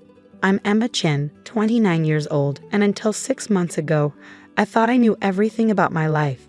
I was raised by my mom, Lisa Chen, after my father supposedly abandoned us before I was born. My half-sister, Rachel, came along when Mom remarried Jack Wilson when I was 4. We grew up in a modest home in Boston, and while we weren't poor, Mom always emphasized the importance of education and hard work. What none of us knew was that my biological father, David Thompson, had been searching for us for years. Mom had disappeared while pregnant with me, thinking she was protecting us from what she believed was his controlling family. The truth, as I would later learn, was far more complicated. But let me start with the day everything changed. I'd spent the last 5 years building my photography career, traveling to remote corners of the world capturing images for National Geographic and other major publications. My latest assignment took me to the Himalayan mountains, documenting traditional villages that were adapting to climate change. It was challenging work, no reliable phone service, spotty internet at best, and days of hiking between locations. Rachel had always been jealous of my glamorous career, though she never understood the countless nights I spent sleeping on frozen ground or the years of unpaid internships it took to get here. She chose a different path, working as a real estate agent and marrying Tham, a struggling day trader with expensive tastes. The last time I spoke to Mom was 3 months into my assignment. She sounded strange on our satellite phone call, emotional but trying to hide it. "Emma, honey," she said, her voice crackling through the poor connection. "There's something important I need to tell you when you get back. Something about your father." "Mom, you're breaking up," I replied, struggling to hear her through the static. "Is everything okay?" "Yes, just come home soon. I love you." Those were her last words to me. 2 weeks later, while I was in a remote village with no communication, Mom had a sudden heart attack. By the time I made it back to civilization and checked my messages, she had been gone for 10 days. I immediately began the long journey home, but travel from remote Nepal isn't simple. Delayed flights, missed connections, and monsoon weather stretched my return into a 3-week ordeal. What I didn't know was that Rachel had already set her plan in motion.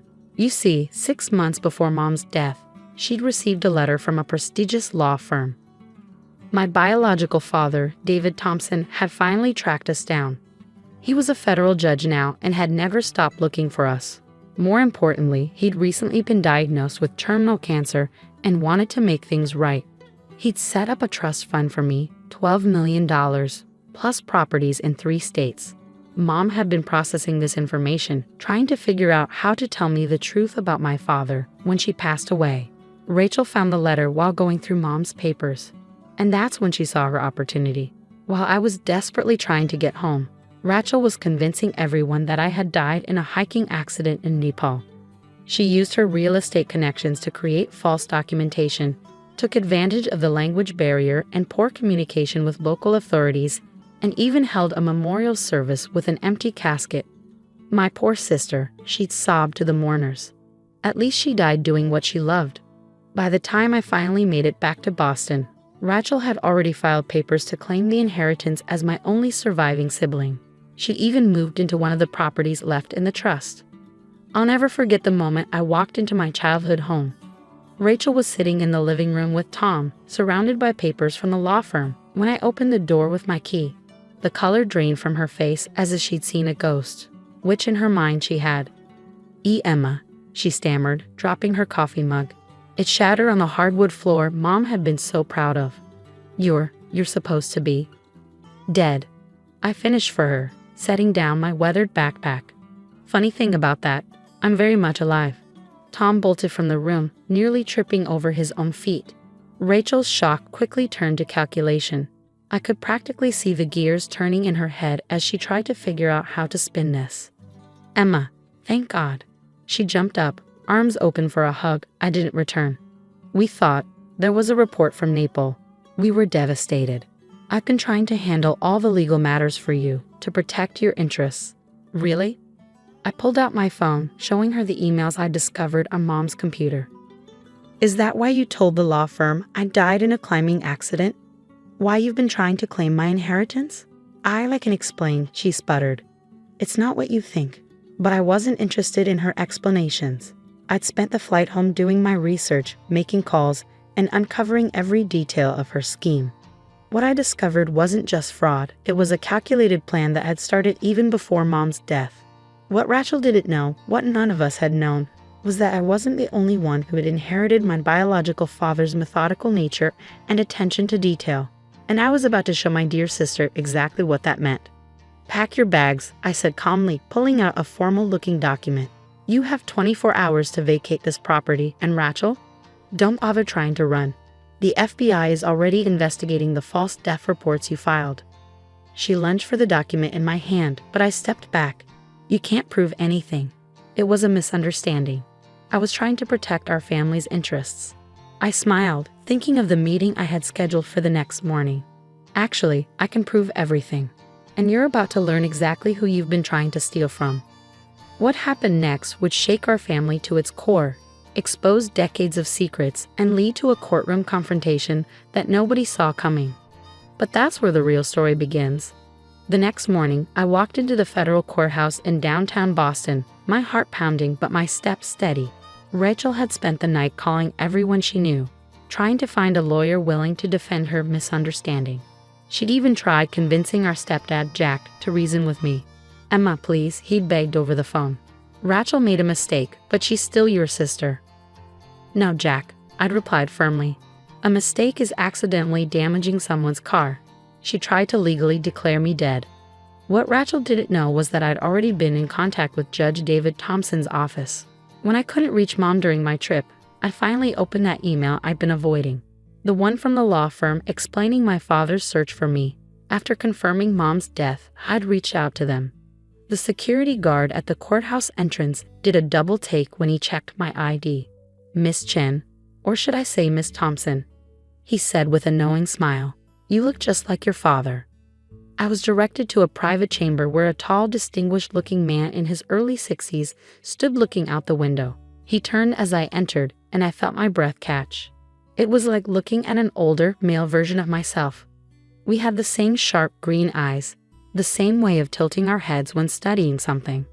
Emma, he breathed, taking a step forward but stopping himself. I've waited so long. Tears filled my eyes. Why didn't you find us sooner? I tried. God, I tried. He sank into a leather chair, gesturing for me to sit. Your mother. Lisa was trying to protect you, my family back then. My father, he was a controlling man. Lisa thought he tried to take you away from her, raise you as the proper Thompson here. She didn't know he was dying, that things were about to change. For the next hour, he filled in the gaps of my history. How he'd hired private investigators, how he'd finally reformed his family's old money attitudes as he rose through the legal ranks. How finding that first photo of me in National Geographic had given him hope. When I got sick, he continued, I knew I had to move faster. The inheritance was never about the money. It was about giving you the security I should have provided all along. A knock at the door interrupted us. Judge Thompson. They're ready. He squeezed my hand. Ready to face your sister? I nodded. More than ready. The courtroom was packed. News of a federal judge's long-lost daughter and attempted inheritance fraud had spread quickly. Rachel sat at the defendant's table, wearing her most modest black dress, clearly going for a grieving sister image. Her expensive lawyer whispered urgently in her ear. Then my father took the bench and everything changed. Rachel's face went from practiced sorrow to shock as she looked between Judge Thompson and me, finally seeing the obvious resemblance. Her lawyer's whispers became more frantic. This emergency hearing will address the fraudulent death declaration of Emma Chen, also known as Emma Thompson, and the attempted theft of her inheritance through false documentation. My father began, his voice carrying the weight of decades on the bench. Rachel's lawyer stood. Your Honor, we request you recuse yourself due to obvious conflict of interest. Already arranged, my father replied calmly. Judge Martinez will be here momentarily to proceed. I simply wanted to be present for this opening statement. He turned to Rachel, who seemed to shrink under his gaze. Ms. Wilson, when you attempted to have your sister declared dead, did you ever wonder why a federal judge would leave such a substantial inheritance to a photographer he'd never met? Rachel's carefully constructed facade cracked. I didn't. No, you didn't think, he continued. You saw an opportunity and took it, never questioning why I would track down your sister after 29 years. Never wondering why we have the same eyes, the same expressions. Never considering that I trying to steal from her, you were attempting to defraud a federal judge's daughter. The courtroom erupted in whispers. Rachel's lawyer looked like he wanted to disappear. Judge Martinez arrived and the real proceedings began. The evidence was overwhelming. Rachel had forged documents, bribed officials in Nepal, and even created fake death certificates. She'd planned it all while Mom was still alive, waiting for an opportunity. But the biggest shock came when Tham, Rachel's husband, took the stand. She started planning it months ago, he testified, avoiding Rachel's murderous glare. When she found out about Emma's real father being Judge Thompson, she became obsessed. Said it wasn't fair that Emma got everything just for being born to the right father. She even suggested we should adopt Emma's future share of Mom's estate since dead people can't inherit. I watched my sister crumble as her husband betrayed her, as her schemes were exposed one by one. The woman who'd once been my childhood playmate, who borrowed my clothes and shared my secrets, was revealed as a stranger. The judge's verdict was swift and severe. Rachel was facing criminal charges for fraud, forgery, and filing false reports. She'd have to repay all the money she'd spent from the properties she'd illegally occupied. Her real estate license was suspended pending further investigation. But it was our stepfather's words in the hallway afterward that truly ended things. Your mother, Jack said, tears in his eyes. She wanted to tell you about Judge Thompson for years. She was so proud of you, Emma. Rachel, she knew that. She knew and still chose to do this. I can't defend her anymore. Rachel was led away in handcuffs, sobbing not from remorse, but from being caught. As she passed me, she hissed, You think you're better than me now? With your fancy real father and millions? I looked at my sister, really looked at her, and felt only pity. I was never competing with you, Rachel. You were the only one keeping score. The aftermath changed everything. Judge Thompson, Dad, and I began the slow process of building a relationship. He retired from the bench to focus on his health and making up for lost time. The treatments were working better than expected, giving us precious months to connect. I kept my photography career but established a foundation in Mom's name, providing scholarships for young photographers from underprivileged backgrounds. One of Dad's properties became a gallery showcasing their work. Rachel was sentenced to 5 years in prison for her crimes. Tom filed for divorce and cooperated with authorities in exchange for leniency. Jack visits her sometimes, but our family will never be the same. Last week, I found an old photo album in Mom's things. There was a picture of Rachel and me as kids, grinning with ice cream-covered faces, genuinely happy in each other's company. I thought about showing it to her during visiting hours, but decided against it. Some things, once broken, can't be fixed. But other things, like my newfound relationship with my father, prove that it's never too late for a new beginning. Dad and I often sit in his study, sharing stories and making up for lost time. You know, he said recently, your mother was right to be worried about my family back then. But she was wrong about one thing. Running away didn't prevent you from becoming a Thompson. You've got our spirit, our sense of justice. I smiled, thinking of the long road that led us here. Maybe sometimes you have to lose everything to find out who you really are. And who am I? I'm Emma Chin Thompson, daughter of a mother who protected me and a father who never stopped searching. I'm a photographer who captures truth through my lens and a woman who learned that real family isn't about blood or money, it's about choice. As for Rachel, I heard she's writing a memoir in prison about family betrayal. I wish her well, but some stories don't need to be rewritten. Sometimes the truth is enough.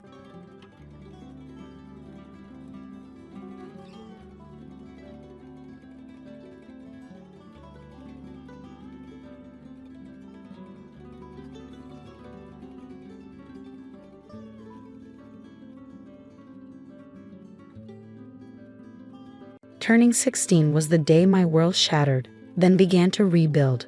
The rain lashed against the windows of our suburban house, its relentless rhythm mirroring the storm inside. Victoria, my sister, leaned casually in the corner, her lips curling into a smirk as our parents delivered the devastating news. Rachel, Mom began, her voice devoid of warmth. We've decided it's time for you to leave. She said it as though announcing a minor inconvenience, not exiling her own daughter. You're not like Victoria. You're not college material, and we can't keep wasting resources on a lost cause. Dad remained hidden behind his newspaper, as detached as ever. Meanwhile, Victoria stepped forward, the sharp click of her designer heels punctuating the silence. Don't take it too hard, little sister, she cooed, her fox sympathy unmistakable. Maybe you'll find work as a janitor. That seems more your speed. I stood frozen, my backpack clutched tightly, trying to comprehend their cruelty. The signs had been there all along. Forgotten birthdays, constant comparisons, and praise heaped on Victoria while my efforts went unnoticed. But this was beyond anything I had imagined. Victoria had always been their golden child, their prodigy. While she enjoyed private tutoring and elite dance classes, I scraped by, funding my own school supplies with part-time jobs. Even when I earned a B average despite the odds, the only response was, "Why can't you be more like your sister?" You have until tonight to pack, Mom added coldly. And don't take anything we bought. Those are family assets. I laughed bitterly. That won't be an issue. I've bought everything I own since I was 12. Victoria rolled her eyes. Always the victim, Rachel. This is why you'll never amount to anything. That night, packing my few belongings into a battered duffel bag, I vowed to prove them wrong. Not just wrong, I would succeed so spectacularly that their betrayal would haunt them forever. What they didn't know was that I'd spent the past year secretly learning to code. Every dollar I earned working at the cafe went toward online courses. My high school computer science teacher, Mrs. Chen, had seen my potential and quietly mentored me. While Victoria flaunted her Princeton acceptance, I was building a future they couldn't imagine. Instead of wandering the streets as my family probably hoped, I showed up on Mrs. Chen's doorstep. "Rachel," she exclaimed, pulling me into a warm hug. "Come in, you're safe here." The Chens welcomed me like family, their modest home becoming my sanctuary. Mrs. Chen nurtured my talent, while her husband James, who worked in tech recruitment, helped me secure an internship. From there, I poured every ounce of myself into learning, coding, and growing. By 18, I launched my first successful app, an educational platform for underprivileged students. Its impact caught the attention of TechFusion's CEO, Marcus Chen, no relation to Mrs. Chen, who offered me a role on their development team. By 26, I had become one of TechFusion's youngest executive vice presidents, managing billion-dollar projects. My achievements were public, but my name, legally changed to Rachel Chen, ensured my family remained unaware of my success. Meanwhile, Victoria followed the predictable path: law school, a prestigious firm, and a marriage to Bradley Thompson, a lawyer from old money. Mom and Dad filled their social media with her picture-perfect life, blissfully ignorant of mine. Then, fate intervened. One routine day at work, my assistant buzzed in. "Ms. Chen, the representatives for the merger meeting are here. They're from Thomson, Williams & Associates." My heart skipped a beat. Victoria's firm. "Send them in," I said, adjusting my designer suit and settling into my office chair. The door opened and there she was, Victoria, poised and polished, followed by Bradley and their colleagues. The moment her eyes met mine, her expression faltered. Her Hermes bag slipped from her hand, hitting the floor. "Rachel?" she whispered, stunned. "How?" I smiled coolly. "Welcome to TechFusion. Shall we discuss the merger?" Victoria's composure crumbled as realization dawned. Her nothing of a sister sat in a corner office towering over the city, commanding a power she never dreamed I could hold. "This can't be real," she stammered. You're not supposed to be here." I leaned back, the weight of my triumph speaking louder than words. "Well, Victoria, I'm here. So shall we begin?" Bradley cleared his throat, attempting professionalism. "Ms. Chen, we weren't aware of your connection to Victoria." I let the moment linger, savoring the sweet taste of vindication. "No, I'm sure you weren't aware," I replied, my voice calm and sharp. "Just like you probably didn't realize your firm's future rests entirely on my recommendation regarding this merger." Victoria's face, already pale, turned ghostly white. The weight of my words settled on her like an avalanche. 10 years ago, she had laughed as our parents cast me out. Now the life she built on superiority and control was dangling by a thread, and I held the scissors. The meeting that followed was one of the most satisfying moments of my life. Watching Victoria squirm under the weight of her crumbling facade felt like justice, but this was just the beginning. She had no idea what was coming next, and neither did our parents. Revenge, like success, is best served with careful planning and perfect timing. As Victoria and her team left my office, I saw the cracks forming in her once impenetrable confidence. Everything she thought she knew about herself, her power, her superiority, was unraveling in real time. This was just part one of a decade-long plan. The real blow was yet to come. News of the meeting spread quickly through her circles. Within days, whispers of my identity replaced the reverent mentions of her accomplishments. Rachel Chen, the tech genius, the prodigy on magazine covers, the self-made millionaire, was no longer just a name in the tech world. To Victoria, I was the sister she had dismissed and discarded. My phone buzzed relentlessly with calls and messages from her. 17 missed calls in a single day. Each one was a small victory, a stark reminder of the countless times my family had ignored me. "Ms. Chen," my assistant Sarah's voice came through the intercom. "Your sister is in the lobby again. She's insisting on seeing you." I glanced at my Rolex, a symbol of how far I'd come from that 16-year-old girl in thrifted clothes. "Let her wait," I replied smoothly. "I have more pressing matters to attend to." Those pressing matters included signing the final paperwork for TechFusion's acquisition of Thomson, Williams & Associates. But not through the merger they desperately sought. This was a hostile takeover, a decisive end to their firm as they knew it. An hour later, Victoria burst into my office. Her once flawless appearance was in shambles. Her suit wrinkled, her mascara streaked from tears. "Rachel, please," she began, her voice trembling. "You have to talk to me. The merger, our firm depends on it." I leaned back in my chair, letting the moment stretch. "Interesting. Now you need something from me. Quite the change from 10 years ago, isn't it?" "I was young," she protested weakly, desperation etched into her features. We all were. I didn't understand. Didn't understand what? I interrupted, my tone icy. That treating your own sister like garbage might come back to haunt you. That the person you threw away might actually amount to something.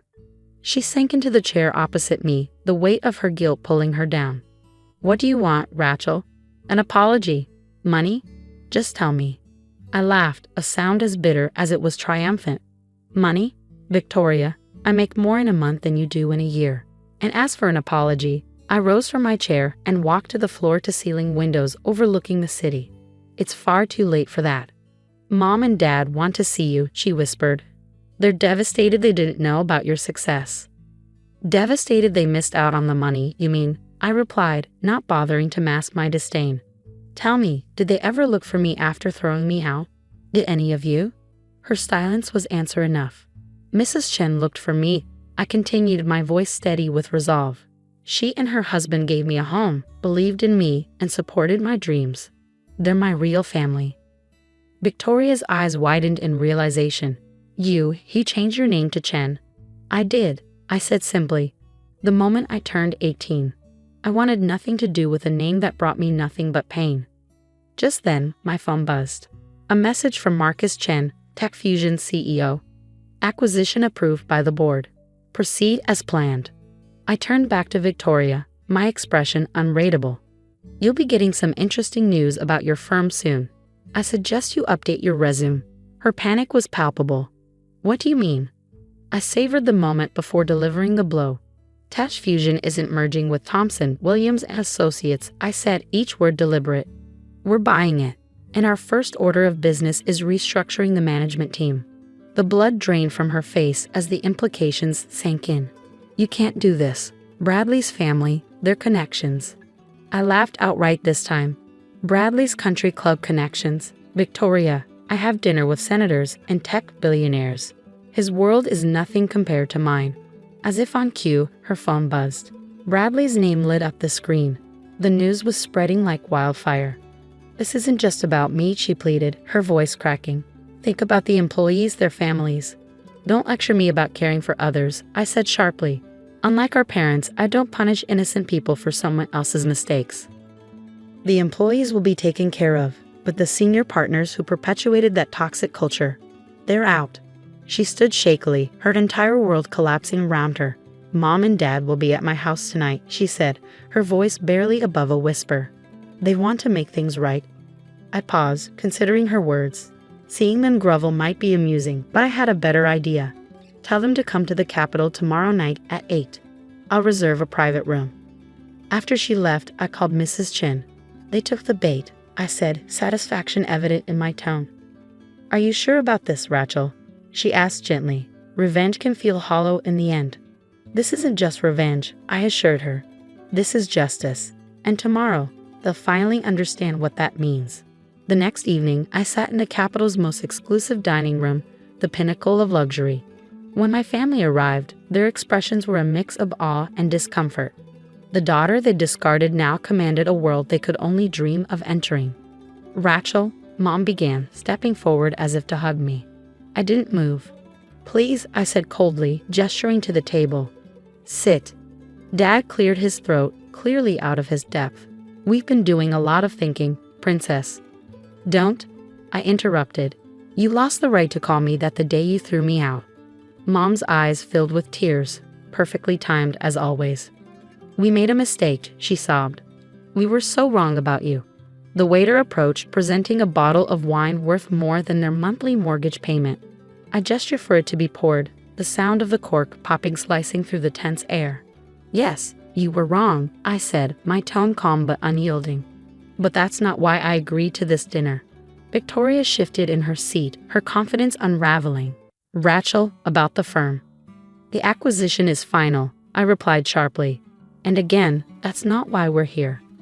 From my briefcase, I withdrew 3 folders and slid one to each of them. Open them. The silence thickened as they complied. Inside each folder were meticulously documented records, a timeline of their cruelty, from forgotten birthdays to scathing remarks, juxtaposed with financial statements, property deeds, and investment portfolios, all of it theirs. How did you get this? Dad's voice faltered as his eyes darted over the damning contents. While you were busy boasting about Victoria's mediocre achievements, I began leaning back in my chair. I was busy acquiring every debt you owed. Your mortgage, car loans, Victoria's student loans, even Dad's failing business liabilities. I own it all. Every penny you owe is now mine. The shock was palpable. Mom's hands trembled as she clutched the folder, her perfectly manicured nails denting the expensive paper. Now, I said, taking a measured sip of the wine, we're going to discuss terms. The private dining room fell into an uneasy silence. For once, they were at a loss for words. Dad, the man who once dismissed me with a sneer, finally spoke, his voice barely audible. What do you want? What I want, I said, leaning forward, is for you to understand what you threw away 10 years ago. Not just a daughter, but someone who could have been your greatest ally. Mom dabbed at her tears, her designer mascara smudging in streaks. We can be a family again, she whispered, her voice breaking. Please, Rachel, we'll do anything. Anything. I raised an eyebrow, pulling out another set of papers. Then sign this. Victoria, ever the lawyer, grabbed the document first. Her face paled as she read it. This is everything. The house, Dad's business, my trust fund. Precisely, I said coolly. Sign it all over to me and I'll erase your debts. Refuse and tomorrow, I'll foreclose on everything. You can't do this, Dad protested, his voice tinged with desperation. We'll be ruined. Ruined, I echoed, a cold laugh escaping my lips. Let me tell you about ruined. Ruined is being 16 and sleeping in a park because your family threw you out. Ruined is working 3 jobs just to afford a meal. Ruined is watching the sister who mocked you post about her perfect life while you fight to survive. Victoria's anger flared. You're better than this, Rachel. You've already won. You're wealthy, powerful. Why stoop to our level? This isn't about stooping, I said, my voice steady. This is about justice. Consequences. From my phone, I played a recording. Their voices from a decade ago filled the room, cutting through their veneer of remorse. Sneers, dismissive laughter, cruel words predicting my failure. Mom covered her mouth as if to block out the sound of her own venom. I kept this, I said quietly, pausing the recording. Every time I felt like giving up, it reminded me what I was working for. Not just success. This moment. Dad's hands trembled as he picked up the pen and signed the papers. Mom followed, her tears falling freely. Victoria hesitated, her pride warring with her fear, but eventually she signed as well. It's done, I said, collecting the documents. The apartment keys are with the maitre d'. You have until tomorrow to move your essentials. Everything else will be sold. As they stood to leave, I delivered my final blow. 10 years ago, you told me I'd never amount to anything. You were wrong. I became everything you said I couldn't, not because of you, but in spite of you. Victoria paused at the door, her voice fragile. Will we ever see you again? I considered her question. That depends on whether you learn from this. After they left, Mrs. Chen entered the room, her warm smile a balm to my hardened exterior. She hugged me tightly. Are you okay, sweetheart? For the first time in 10 years, I said, my voice lighter. I think I am. The next morning, I watched movers dismantle my old family home. Piece by piece, Victoria's perfect life unraveled. Dad's business was already undergoing restructuring, and Mom's social circle buzzed with the scandal of their fall from grace. But revenge wasn't my ultimate goal. I had something bigger in mind. The following week, I announced the creation of the Chen Foundation for Youth Empowerment. Its mission, to support abandoned and struggling teens, giving them the tools to rewrite their own stories. When I unveiled the foundation headquarters to Mrs. Chen, she cried. This, she said, her voice thick with pride, is your real victory, turning pain into purpose. She was right. The legacy I was building wasn't born from vengeance, but from hope. Each teenager who walked through the foundation's doors would find the support I once needed and received from the Chens. Months later, a letter arrived from Victoria.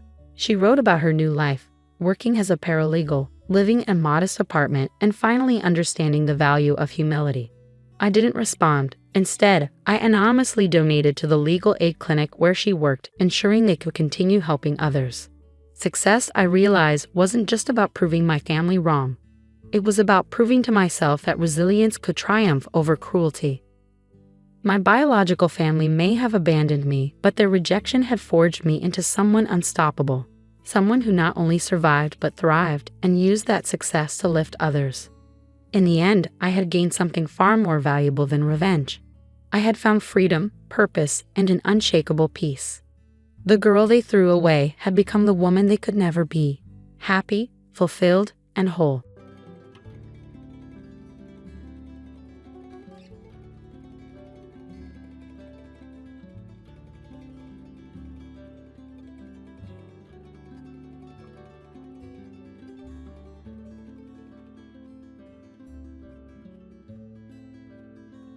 I'm really sorry. It's okay, take your time and tell me slowly, I said gently as my niece fought back tears. Despite her distress, I encouraged her softly, trying to offer comfort. Before she could say anything more, she pulled an audio recording from her pocket and played it. I was stunned by the voice I heard, cursing my own ignorance. The situation was far more tragic and difficult than I had realized. Overwhelmed by the revelation, I broke down in tears and steeled myself for what was to come. Let me introduce myself. I'm Kathy. I work at an IT company where I hold a responsible position and earn a decent living. Although I could afford to live on my own, I stay with my parents since my workplace is close by and I can work remotely.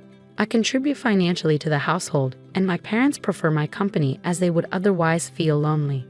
I have an older sister who is 2 years my senior. She used to be happily married to a kind man, and they had a daughter named Susan. However, her husband passed away from an illness 3 years ago. At his funeral, I saw how exhausted my sister was and suggested, "Why don't you come back home until things settle down? You have Susan to think about too." "Thank you for worrying, Kathy, but I'll be fine," she replied. She refused to return home, and though I found it odd, I attributed it to her strong-willed nature and her reluctance to lean on our parents.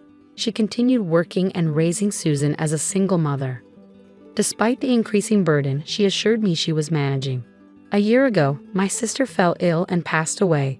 We took Susan, who was still in elementary school, into our home. Since moving in with us, Susan seemed unusually withdrawn.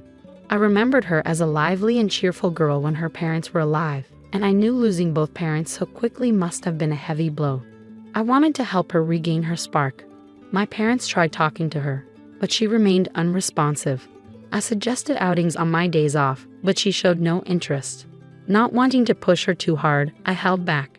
3 months later, Susan suddenly started apologizing, crying when my parents weren't around. "Kathy, I'm sorry," she said, tears streaming down her face. "What happened? Did something bother you?" I asked, confused. "No, it's not that. I'm just sorry," she repeated, her tears a complete surprise to me. She wouldn't explain why she was crying, only apologizing, and she always managed to keep it hidden from my parents. This only fueled my curiosity further. Another puzzling issue was my parents' frequent trips over the past few years. While occasional travel was fine, I couldn't understand how they could afford it on my contributions and their modest pensions. My father had been a manager at a small company and after retiring hadn't worked. My mother had been a housewife. Despite my efforts to manage most of the household chores, they seemed to be spending more than they should. "Mom, Dad, it's okay to travel sometimes, but please save some money. You don't need to keep saying you're careful with your spending. I've worked hard for you all these years, and we don't have much time left," I said, trying to be considerate. "Stop meddling in our affairs. We just want to enjoy ourselves," they retorted. I was exasperated. Whenever they went on trips, Susan seemed like she wanted to share something but never did. I decided to wait until she was ready to talk.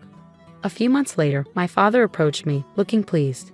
"Kathy," he said, "your mother and I are going on a week-long overseas trip soon." "An overseas trip? How can you afford it? I just told you to save money," I protested. "We came into a bit of money," my father replied dismissively. "From where?" I asked, but he waved my question away. "Does it matter? We want to make some memories in our old age. Your mother and I deserve this experience." "All right, fine," I said, though I couldn't shake the suspicion about their sudden windfall. I decided not to push further, thinking it was their money after all. "Take care of things at home while we're gone," they instructed. "Got it. Have a safe trip," I replied, trying to mask my concern. On the day of their trip, my parents left cheerfully, promising to bring back souvenirs. After seeing them off, I turned back to the living room and found my niece, Susan, standing there, looking as if she were on the verge of tears. Recognizing that something needed to be done, I decided to confront her. "Susan, what's the matter? Your grandparents have left for their trip. It's just the two of us now. Please take your time and tell me what's wrong." "I'm sorry," she said, beginning to cry again. I gently urged her to open up. "Actually," she said, pulling out her smartphone and pressing play, "I need to show you something." The recording that played was filled with my parents' angry voices. I was stunned. No matter how I listened, it was unmistakably their voices, though they had never spoken to me like this before. "Is this really Grandpa and Grandma?" I asked, incredulous. "Yes," Susan confirmed, her voice trembling. "They often came over when my parents were still alive. They used to nag and complain a lot, especially about my parents' marriage and making irrational demands for money, claiming it was compensation for taking their daughter away." I was horrified. I had no idea they were like that. I thought they were just visiting to see their granddaughter. Susan continued, "They would threaten my parents under the guise of visits, extorting money every time they came. I would hide in my room whenever they were here because they were always yelling at my parents." "I see," I said, feeling a pang of guilt. "That must have been really tough. But how did you manage to record this?" Susan explained that she had been given an old smartphone of her parents as a toy, and she happened to use it during one of those visits, capturing their angry outbursts. I was grateful for her bravery in recording this evidence. "How often do they come to your house?" I asked, the question that had been bothering me. "I think it was almost every week," Susan replied. To think they visited my sister's family so frequently without my knowledge was shocking. In hindsight, I remembered how my sister and her husband had appeared increasingly haggard each time I saw them. When I asked my sister if she was okay, she had said they were just dieting together, which I had taken at face value. But now I realized that the strain from my parents' demands must have been wearing them down. I cursed myself for not probing further. If I had noticed the signs sooner, this might not have happened. "I'm sorry for keeping it hidden," Susan said through her tears. "I was scared of what Grandpa and Grandma might do if I told you." "I should have been more aware," I said, holding her close. "I'll protect you from now on." "But what if they come after you too?" Susan asked, her voice trembling. "Don't worry about me," I reassured her. "I won't let them win. We'll face this together." "Yes, if I'm with you, I'm not scared," Susan said, determination in her eyes. Seeing her resolve, I nodded. During the week my parents were away, Susan and I prepared. With her support, I felt even more determined. I remembered how frugal my sister and her husband had been. My sister had once told me they rarely carried cash, preferring bank transfers. If they had given money to my parents, it would have been through these transfers. I searched the house and eventually found what I was looking for. I discovered my parents' bank passbook, revealing the frequent deposits they received from my sister and her husband. It was clear they had been living frugally to cover these payments. Ripping the passbook, I trembled with anger. I decided to take it to a private investigator to uncover the full extent of my parents' dealings. A few days later, I was summoned to the investigator's office. "Here is the report," the investigator said, handing me a folder. As I read through the report, my shock and anger deepened. It detailed how my brother-in-law had been borrowing money from financial institutions to pay my parents, which led to his mental exhaustion and eventual death. My sister had worked herself to the brink trying to repay these debts and meet my parents' constant demands. Additionally, my parents had mistreated Susan, claiming they were doing her a favor by letting her stay with them. The revelation was devastating. I started to cry, feeling a profound sense of betrayal. How could they do this without me knowing? I wondered aloud. Furthermore, the report revealed that my parents had even taken my brother-in-law's insurance money. "You can't be serious," I said as I reviewed the additional documents confirming this. "They must have used that money for their frequent trips." I thanked the investigator and returned home, determined to address this betrayal. Until my parents came back from their overseas trip, Susan and I finalized our plan. "Do you think we can pull this off?" I asked Susan. "Don't worry," she said confidently. "We still have time. Let's practice as much as we need." "I'll do my best," I promised. We rehearsed our plan until Susan felt confident. A few days later, we were ready and waited for my parents to return. We had set up cameras around the house to capture everything on video and audio as evidence. I had discussed this with my lawyer and received approval. When my parents finally came home, they were full of excitement. "We're home. Did you have a good time?" I asked. "Yes, it was great. We brought lots of souvenirs." "Where's Susan?" they replied. "She's doing her homework in her room." "You must be tired from your trip, so why don't you rest for a bit?" I suggested. "That sounds good. How about some tea?" my mother asked. "I'll make it," I offered. "No, let me," my mother insisted. "I always make your father's tea." "All right, understood," I said, preparing to carry out the next steps of our plan. My parents seemed to have enjoyed their trip immensely, regaling me with stories when I returned. "Oh, sorry, I need to step out for a bit," I said, taking an urgent work call. "It happens sometimes. I'll be back soon." "Take care," they responded, still buzzing from their travels. Once I was sure they had relaxed, I excused myself, signaling the start of our plan. After leaving the house, I called Susan. "Hey, Susan, I've left the house." "Got it," she replied, keeping our call connected as she went to confront my parents. "Oh, welcome back," my parents greeted Susan. "We brought back lots of souvenirs." "Thank you," Susan said, "but I need to talk to you." "What is it? Speak up." Following my father's directive, Susan played the recorded audio. The shock on my parents' faces was immediate. "Where did you get that?" my father demanded. "Susan, be a good girl and give that to me." My parents were visibly panicked. "I was planning to let Kathy hear this," Susan said. "Please don't do that," my mother pleaded. "Do you know what will happen if you do?" "But this isn't right," Susan countered. "We took you in when you had nowhere else to go, so you should listen to us." "Yes, if it weren't for us, you wouldn't be getting any welfare benefits," my father added. "Then why are you kind to Kathy?" Susan pressed. My parents' anger flared. "We're nice to her because she brings money into the house," they admitted. "We're living off your father's pension now, so if Kathy leaves, we'll be in trouble." "That's right," my mother continued. "As long as she's around, she'll always give us money when we need it. She's a convenient fool." Hearing their true feelings was devastating. My anger reached its peak. I stormed back home, my mind racing. Bursting through the door, I shouted, "Oh, so this is how you really feel about me? You see me as nothing more than a cash cow and a housekeeper." "Of course we're not working anymore," my father shot back. "How else are we supposed to live on just a pension?" "That's right," my mother chimed in. "We need your help to survive." They didn't deny their actions and shamelessly demanded more money. The thought of staying in this house under these conditions made me sick.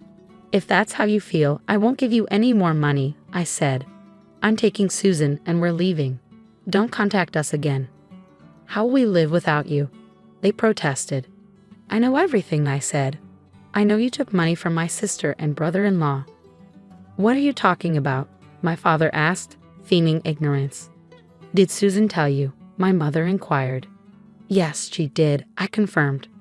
"We have all the evidence, so don't bother arguing." Susan went to pack her things, and I took her hand when she returned. We left the house and stayed at a hotel near my workplace, which I had arranged beforehand. A few days later, I found a new place for us to live. Shortly after we moved in, I received a call from the police. "Is it true?" I asked, bewildered. "Yes," the officer confirmed. "Your parents have been arrested for shoplifting." "No way," I said, unable to believe it.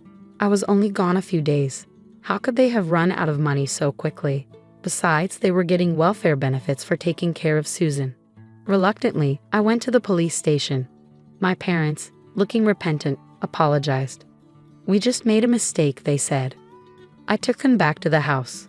The utilities, electricity, gas, and water had been cut off, and the house was in a terrible state. It reeked of filth, a testament to my mother's poor housekeeping. "How did everything get cut off? Were you that broke?" I asked, appalled. "And what's with this mess?" "Of course we're broke," my father said. "We were enjoying our retirement, but we can't manage housework anymore. You took Susan, so we stopped getting welfare. My pension isn't enough." "If you had kept giving us money, we wouldn't have had to steal," my mother said bitterly. They angrily blamed me for their situation. I sighed in exasperation. "This is your own fault. How many times did I tell you to save money? Yet you kept going on week-long trips every few months." "Enough of that," they snapped. "Just give us the money to pay for the utilities. We can't live here without them, and get a cleaning service. This place is uninhabitable. Their demands were relentless, and their blame shifted entirely onto me. I was beyond furious. I was simply fed up. "All right," I said, my voice cold. "You refuse to acknowledge your faults. In that case, I'm done." "What? What are we supposed to acknowledge?" my mother asked, bewildered. "Fine, this is the last time I'll speak to you," I said. "I'm cutting ties with you. Don't contact me again." I left the house, and a month later, it was vacant. The house, which was in my name, was sold, forcing my parents to leave. They had forgotten that detail. After some time, I went to apologize to the neighbors for any trouble caused. They informed me that loan sharks had been lurking around, indicating my parents had turned to them for money. Rumor had it they were seen in a park, looking disheveled. Eventually, I legally separated from my parents and adopted Susan as my daughter. Our bond grew stronger, and Susan's cheerful spirit returned. Our lives stabilized, and I vowed to continue watching over her and make my late sister proud. If you enjoyed this story, please subscribe to my channel. See you in the next video.